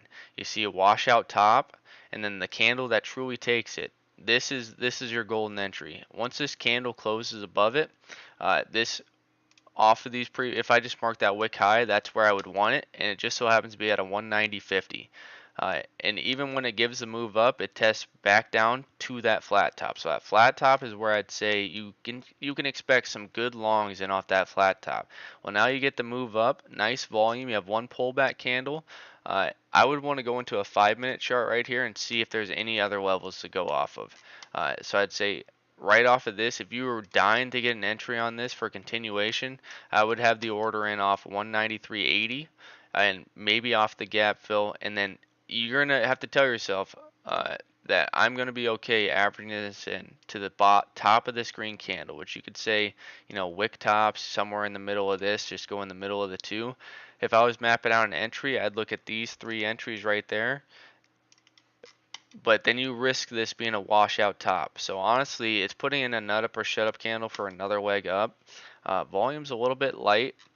If I was really being greedy, I would want to look at the daily chart, of course, as well, where we have this small trend line building right here, but the true flat top is actually around that 184 as well. This dates back all the ways over to here. This is where I'd say as close to that as you can get. Now it is flirting with this high. You maybe also have some sort of descending channel that it could be breaking today. But mapping this out to a parallel channel, I would say you are possibly at some resistance. But yesterday being a very big day, getting over top of these lows. So this could be looked at as, okay, we're trying to hold support. I'm sure if I go into this candle day, let's just do so. I'm going to put a line right there just to make sure I know the day that we're trying though. You can see this chop action right here, but when it gives it up, boom, you see one retest, and now look at where the neckline's built. It's built underneath of that. When you put nice green candles in, it's breaking over those highs and support, support, support. But now right into this sort of descending channel. Is this where you would want to take the trade? I don't know. I would say I wouldn't be surprised if it got the continuation play, but I'd say the better entry that I'd want to go for, and I would say it would probably be right here, but if you wanted to make sure it broke through these lows, yesterday was a really good day for a continuation. This looks like a profit take to me if I'm being honest. Uh, that doesn't mean that it can't break this and run higher. If I was looking at it as some sort of retracement, let's clear out everything. Here's your first retracement, right to that 618. If you went from the body of the candle, that meets up very well at that 702. Oh, the body of the candle is up there. My bad. I looked at it wrong. But 618, so let's clear that out. And now from the full entirety of the move, nothing really meeting up where we're at. I'd say you have some wick lows in here at this 95s, but if we did this retracement, you're right at that 618 from top of the move, bottom of the move. So I would say this also meeting up around those, a little above those 95s. Oops. I would say these lows, these wick lows, could easily run this up to 95. So it's a matter of what type of return are you looking for on this trade. If you're looking at taking it right here, which is giving an intraday gap up, now that we have a candle close right here, I'd say these previous highs would be a reasonable area to try and buy the middle of this green candle and hope that these same buyers that came in here are coming in off the previous highs, or your return If you're looking at running it to 95s, you're looking at a 0.71% return. That's what I'd say I would be looking for some trims, and that doesn't mean that it can't keep running higher. But I would say you do have a reasonable descending channel that is meeting up right around here, fairly parallel. It doesn't mean it can't break it. Uh, you could call this a confirmed higher low, but I'd say this is more so where your trend line is at. So if this is going to reject, this could easily have to trade back down to the neckline, where if it trades down here and then breaks that downtrend, uh, there definitely could be something there. All in all, let's see the company. It has a nice churn. You have strength is on your side. Got close down towards that positive break. They're putting up 57 cents of EPS for a $1.94 company. Looking at it from this perspective, just marking those highs, you also could run this up back up to these top wicks, which is over top of 200. So a nice green candle coming in. Yes, it's at resistance, but resistance is meant to be broken. So keep that in mind. Just because it's at resistance doesn't mean that it can't go higher. But I'd say 195s is a decent little trim area. Maybe run that up to 196s. You have these tops that are in at 197s, which is after that. Honestly, looking at the daily chart, I'd say this 197 looks like a lot more resistance, maybe even up to 198. And honestly, it could just break this. There's a lot of positives. There's a couple negatives. Uh, One of the negatives that I would say is that you gap up from the earnings. Uh, if it's able to hold these highs right here. That has a couple days where it's like, okay, are we going to trade back down to the gap? If it goes south on you, I would say this gap fill is what it's going to go for. And just mapping out some of these lows right there, it would have to break through 175s, which would be the bottom end of the channel. If it traded back down into the 175s, I think that's a really good add for a swing trade. This would start sloping over and be right around that middle ground. 175 seems like a really good swing trade. Now, if you're looking to day trade it, like I said, I think there is clear room up to 200. So not terrible. There's definitely some positives, but definitely some negatives in with that as well. Yeah, not a terrible look. Probably has a decent ascending channel as well.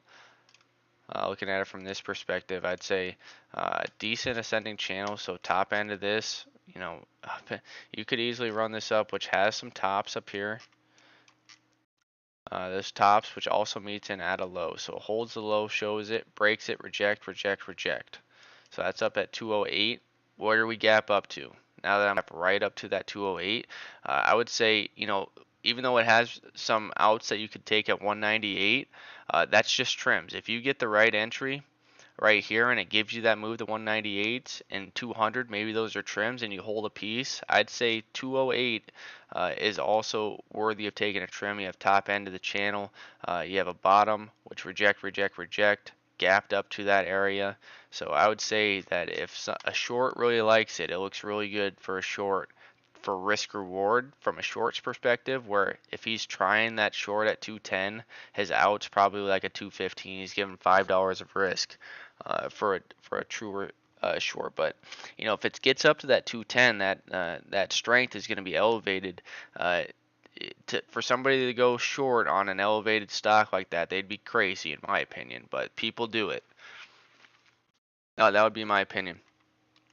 Going back over to some of these names, BAC, still right around this 28-28 gap. That's the story of the day. Is it going to be able to close above 28-28? So we'll come back to that name.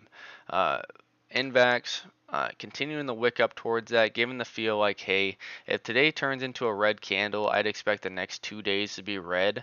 Where 850 is that first level. We got the 805 gap, which is next level off of that. And then you have the neckline break down here at 262. Or at 762. Veil, continuing the pump. I'm absolutely pissed off at myself for not trying it down here at the low 12s. Even yesterday for not trying it as it's holding above these 1250s. It wicked underneath it just briefly. It wicked right down the 1250. I wanted it to come down and try the retrace down to this gap. Never came in. It's too bad. GM, still not buying the move until it can get over top of 3350. but I want to see it show me that move up into this sell window. We're not going to be selling, but we want to see it make that move. And if it makes that move up to here, all I'm going to be looking for in the pullback is a higher low. But if it rejects this area right here and starts to give up the ghost a little bit, 3250 is where we were trying to get it the other day. 3250 and then 32 is where we think we have a reasonable trend line building in right there. So we are going to be playing this in these lower 30s for sure. Warner Bros. We had one fill on Warner Bros. Just playing it like a trend line. Uh, Playing it like a trend line. Strength still flirting around that middle ground. It is negative. Looking at the weekly chart, right around that middle ground for the weekly. So we have today, we have Thursday, and we have Friday for this weekly candle to be set. All it would take is for this to reclaim 13s, and we think that we have a winner right here. Where you do have a downtrend. It's broke that downtrend, now trying to test up on the top of that downtrend as well. Devon uh, tapped those 48.50s. We wanted 48.50s. I thought I had a good till cancel order there, but Devon, we are going to be playing this like a trend line. We have some support if that trend line breaks that we can try, and we also have the previous highs down here in these middle 40s with a gap fill at 38 something, I believe. So my downside risk, we're sized accordingly with this. Not very much size as of right now, but if it does get down to 48s, we are going to build into that position a little bit more and play it like a trend line. So all of these trend line buys, Disney continues to try and hold this support, wicking into this level. I'm really not sold on it until it breaks over top of this consolidation period, right, or these tops, which it did gap down and fill that gap, so I do like that. So if it gets over 87s, it kind of discredits this bear flag, where if this is your pull for a bear flag, you have 1, 2, 3, 4. Now we're starting to take out these wick highs, which discredits it a little bit, but still not sold on it. But really nice support hold. You can see all the support built at this 85. If 85 can hold and show me a pop, even if it pulled back in, all I'd be looking for is a higher low. You can see the higher high was made, so that could be potentially a catalyst for some sort of ascending channel. If this gave a pop up, like I said, over those 87s, maybe try and run for this gap and then trade back down and set some sort of higher low. I'd be looking for some sort of channel to be formed right here. Obviously, we need a lot more information for that. Still very early to the ball game. If support can hold, that's what I'm going to be looking for. If support cracks, I'd actually be looking for it to go below 80. It has an 84 gap, but that's a monster level at 85 right there. I would expect some exhaustive selling pressure, and I believe the gap is somewhere in there. Let's see how close I was. Oh, damn close, damn close. Yep, the gap right there at 71.50, I'd say is your downside pressure for some exhaustive moves. If it gapped down and gave a red candle, I'd expect a slow churn over the next couple of weeks. And if that gap fills at 71s, that is where we're going to be looking for it. End phase, thank goodness it's kind of giving up the ghost a little bit. It was up 2%, put a nice green candle over top of the highs. It probably still looks good. You can see the stair step action, putting a wick down towards that neckline. This could honestly, I'm not going to try and call the bottom or nothing, but it is possible that if it wicks into this and starts this uptrend, uh, that we might not get a retest back down into these areas. I'd love to really see it down here, where now that I see this support hold, we get a stair step action. If it does pull back into this area, we have a nice gap fill off 127.90 right there. So that is going to be respected. This area I'm going to look at as a buy window, but averaging in a little bit right here might not be a terrible play. I have another sticker, Dick's Sporting Goods. Dick's is a fundamentally sound company. That retail space has just been getting hit. Honestly, if you like Dick's, take a look at Hibbett. I'm not going to say Hibbett's a home run, but trades at a little bit better P. Not as much of a moat, not as much as a fundamental footprint into that space, but they are competitors. But I'm looking for Dick's, and I really hated myself for not starting my position in these middle 30s. You get the negative break right here. Earnings are coming up. I just think it trades at a better premium. better, just personal opinion. I mean, just we'll just go to the last three quarters. 274, 291, $1.94, $1.86. Now a big drop off from dollars to 77, but let's say they can consistently put up 50 cents. That's 250 a year. 10 years puts it at 25. Well, if they get to a dollar, that's $4 EPS year. You're looking at paying off just an EPS in 4 years. But I just think it trades at a little bit better PE. You're paying a little bit more of a premium for Dix. What I would say about it in general, Dix, you given a definite trend line break right here. You see a gap down through these trend lines. I'll go over and pull up APLS. We were just talking about this morning. Monster trend line right here. You get a gap down. Look how long it took for this to the side. All I did is I mapped out a neckline right here. Where's our low? Boom. It's really a damn shame that that was the vacation week. Really a damn shame it was the vacation week, because I'm pretty confident we would have had this, because this was the only thing we had marked. But let's look at some levels for DKS to maybe potentially fall down to. Let's start with this gap fill right here. It isn't quite there, but you also playing that 100 level. I'm not saying it's going to get down there. For all I know, it starts catching a bid to the upside. But looking at the earnings, they put up 282. So I mean, if they put up 250 EPS a year, that's $10 EPS a year. It pays the investment off, and I'm sure they're buying back shares. Dix is continued to buy back share after share after share.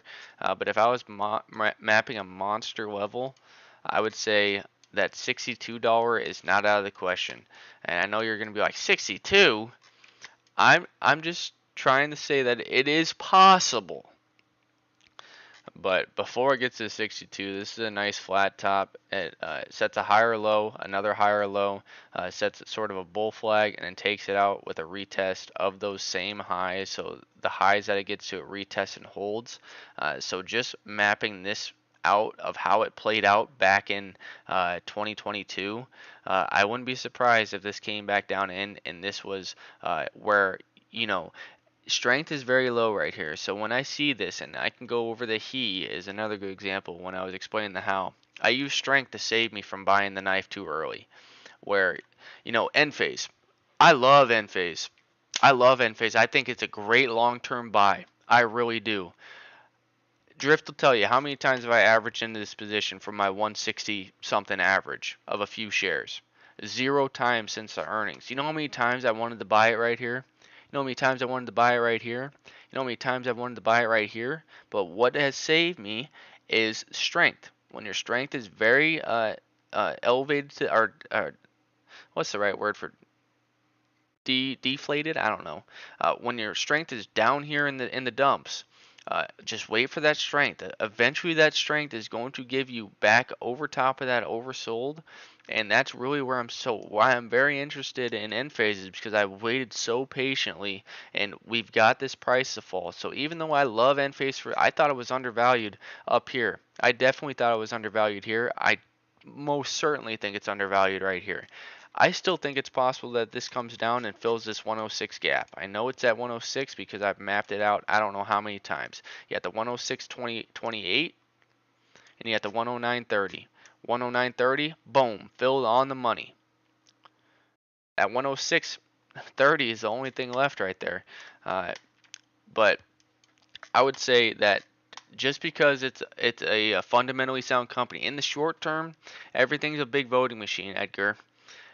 All that happens in price movement. So end phase is gonna give a change in price here. Just wait for it. We're at 129.92s.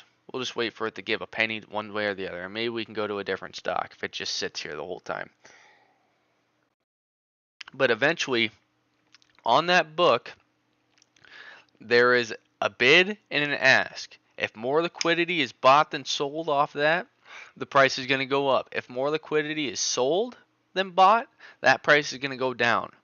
Does it have anything? So we just went down 2 cents. Did anything fundamentally change with the business, with this company over the last 5 seconds we've been talking about this? No. No. So over the course of a short-term move, which I'd say, the course of an entire quarter, the course of an entire year. I look at it as a short-term move. Now, if you're getting, 2, 3, 5, 10, 20 years, that's where I want my conviction. I want my conviction in the long term. Long term, I would say Dick's Sporting Goods is a great buy. Yeah, it down X amount, but over the course of the short term, it doesn't mean that you're going to buy the bottom. DFS. This is a great example. We built this position out. You were gone, but we were building this position against strength. And the only reason why I did that is because I thought 90 was a monster level. And I waited. I never had it here. We tried getting it multiple times. We were trying to buy this at 100 flat. We still have it marked right here. Wick down, didn't fill me. Wick down, didn't fill me. I was trying to buy it at 100 here. I'm going to buy it at this support level. Now, when it caught this bid, they had a conference call on Wednesday or Thursday morning before the market opened. It gapped up. Drift will tell you, I preached. This is not the bottom. The bottom is not in. There is no chance. I said, if it is, so be it. Great. But I preached. This is a long-term investment that I'm looking at. And I already have some levels mapped out to the downside. We have support mapped in here at these 2730s, which is a gap fill, a sneaky gap right there. We are going to be buying that if it gets there. Well, it didn't quite get there. I should put that good till cancel order in. But fact of the matter is, if you're going to go against that strength, you better have your conviction on why you think that it's done dropping. What is it that is going to keep Dick's Sporting Goods when retail has been getting hit hard? What's going to keep this from being the wick low? If you're looking to buy it as a long-term investment, okay, that's a different story. If you're looking to trade it for a continuation, maybe you can run it up to this gap. Let's see what the 15-minute looks like. So you're getting a sideways chop. More than likely, if you're running a deep stop, you're running that deep stop down at 105. If it catches a bid, you have resistance here at this wick, which as it got close, red candle came in, increased volume. As it's getting close to that low, I'd say you're going to have some selling pressure. That doesn't mean it can't get over that, but if it does get over that, you have your next wick low and you have your body candle lows. And what's after the body candle lows? You have a gap fill. So there, if you were playing this for a trade, I'd say outs as you're approaching 110. If you catch a bid up to 111, keep trimming it. If you catch a bid to 111.25, I would respect the gap fill. If you're lucky, you can get top end of these candles. So yes, I could see where there may be some potential, but all in all, it is setting up a descending channel. You see this red candle just running through these highs. You're still inside of this channel as well. Nice parallel channel. So it's like, yes, it's trading sideways. Yes, you can get a nice little pop up to this wick low, but what's going to keep it from getting over top of this descending channel is what I would ask about it. But Dick's should be added to the watch list. Oh man, they changed something with TradingView, so where I'm only allowed to have X amount of tickers. Well, so 604 is the max amount of tickers that I have. It's not getting any more than that, but I know I keep an eye on Dick's based off of Hibbett, and honestly, I'd probably buy Hibbett before I bought Dick's just because it trades at a little bit better of PE. Honestly, that's not a good reason to buy something, but the amount of shares that Hibbett has, they only have like 11 million shares. If they keep bringing in that free cash flow, they have no debt. Both of them are fundamentally sound companies. Dick's Sporting Goods is probably a good long-term buy. That's what I'll say about it. But not terrible. I'm sure there is going to be a lot of potential for Dick's. Looking around. Nothing that I see right there. Top movers. SP. Man, it's just holding this level like a glove. Is it going to have that breakout over top of those 85s? I don't know. But right into that downtrend. I just don't know how much I trust it. Let's see if we can find anything else. Look at the top volume actually and truly look at some of these names. VCIG. I'd say risk reward. Looking at it from this is probably a half. 618 retracement is what I'd be looking for a hold. It tapped it on the money there, meeting in with the 34.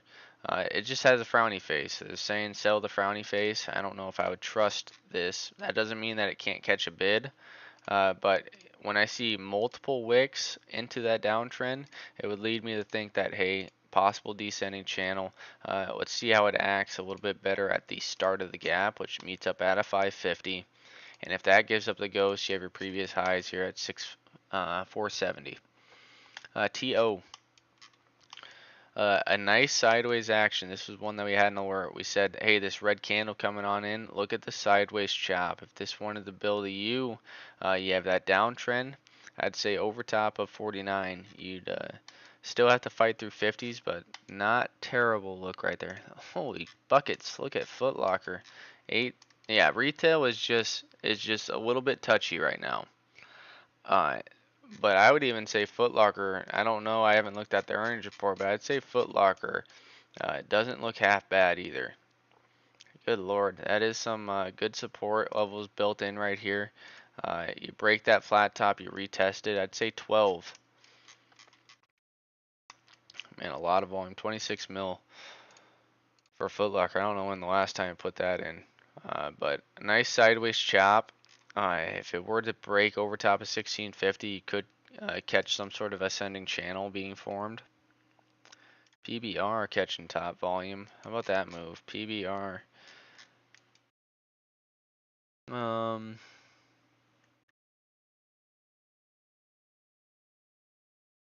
Take a look at SoFi. Nice churn on SoFi. Soundhound got as low as 2. Gap was at 190. Neckline was at 2. Got pretty damn close. Plug. No, not a terrible look on Plug, honestly. Let's see what the daily's looking like here. Not quite there. Ascending channel to the downside. Yeah, I mean, I just don't know if we're going to trade anything. Warner Brothers giving up a little bit below our entry now, giving up some levels, giving the look for an ascending or descending channel below that neckline now. Does it need to come back down? Uh, Probably maybe some sort of a start to a channel, perhaps. So if it follows this, I'd say, that's a decent area to maybe look for the long. Uh, just looking at this perspective, still fairly around that middle ground. You have a legitimate trend line that you're buying off of. Maybe that's a catalyst for a gap down. But I like the name, and I think this flat top gap, it wasn't able to get there. But you do have a flat top potentially being built here at 16. If it fills that 1750 gap, it's going to give this nice W pattern look where I would be saying to myself, hey, I wouldn't be surprised if it tested up to 22. I know that sounds probably more on the bullish side, but I wouldn't be surprised. BABA, I don't know why my chart's not set up on BABA. If you were looking for a long, I think this BABA has coiled long enough, has a legitimate catalyst for an uptrend. I like the earnings report putting up 240 non-gap, $1.90 gap. 14% revenue growth, forecasting out another $2 a EPS with 31 billion. Year over year numbers going from 29 to 31, continuing that growth. They bought back average share price of 88 or 89 bucks. Right around this middle ground, but it does have this gap fill protection and a neckline break. So there's your downside risk where, if you're wrong, you can maybe average in. But if it holds this trend line, before you know it, all it's going to take is a 105 break. We said it over here that if it breaks over top of 105, this looks pretty good. Well, now we're actually setting up the flat top here at these 100. So if this started catching a bid, it's got some levels to work out. I would start by filling this gap right here, which it looks like it did fill. Not quite. Pennies on the dollar away from filling that gap. But if this comes down and holds this trend line, I'd say 87. You got a $16.3 billion buyer on your side at that price. The last 2 quarters, that was their average price of shares bought. 16.3 billion left on that. Which, I would be surprised if I would be surprised if they weren't executing more buybacks in this drop down, and I'd be surprised if over the last 4 days they weren't dipping into some of that buyback. My opinion, of course, but I think this is a great long-term ad, and I think the chart setup correlates in with that as well. Obviously, political risk are involved there. Um, if you're looking at ETF wise, the FXI China large caps or the Franklin's FTSE, I think this is good support. You know, an ETF with a reasonable expense ratio pays a 3% dividend, I believe. But the expense ratio of only 0.19. It doesn't trade much volume. Only 90K on the day. The day before 160. Even this day was 17K. But I would say a China ETF, if you didn't want direct exposure to an individual company, I believe the Franklin's is 12% Tencent and 8% Baba, and then you get 48 other different China names. If that's how you were looking to build exposure to it, that's the one I would probably go with because your expense ratio is reasonable. Vail did claim those 13s. PayPal still holding over 62s. You know, long-term ad, I'd say PayPal. We have good till cancel orders off 55.50 and 55 flat. No, 56 and 55.50, and then after that, that just kind of puts it on the map. There's your 55.50 right there. We're going to be buying the gap. We'll buy the next gap down, and really good support in these mid 50s. I'd say PayPal is a really good long-term ad. I'd have a hard time thinking you'd go wrong building a 2-3% position size into it. Underneath 60, that's a better cost average than I got. But I would say PayPal, decent look and a decent move the first time that this could have easily gone way south. I mean, look at that. Giving up these lows. This is a monster low right here. Giving that up and for it to hold very well. I'm sure you had a lot of people trying to jump short on that breakdown. But buyers holding it up, and here we are back at these 62s. So if it wants to trade sideways, this eventually probably ends up being a breakout down the road. This 63. So there's your premium. You know, we said we liked the earnings report over here when it gapped down. We said we're going to hold it. We averaged a few in the 60s, lowered our average down, retraced all the ways back up. We said we're not selling it, even though we're right into a downtrend. We're holding this long term. We like the earnings report again, and here we are again, gapping down, setting some lows. Not a winning formula, but I like the long. I do like the long with this name. BTI, we haven't talked about BTI. Kind of the same story. Buyers buying it up off those low 30s. I was really waiting for an exhaustive move down, but I don't know if that's going to come in anytime soon. Strength getting back into that away from that oversold area. Disney about to alert us. You know, now that I just don't think we're gonna try it, but given the look like it's going to break down, kind of like Warner Brothers did, you can see the wick into that level.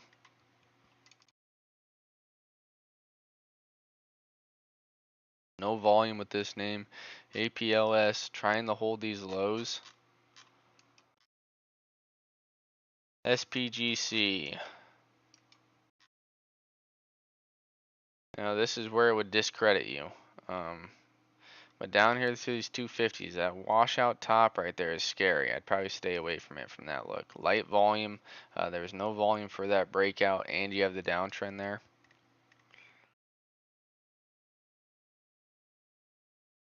Mara, a nice stair step action.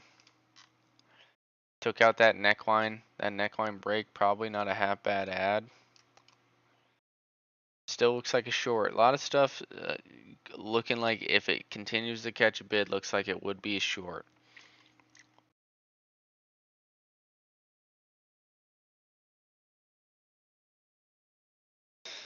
I do have a larger job today, so I am going to have to call this stream a little bit early. You know, I would have loved to find something. I should have streamed a little bit earlier today.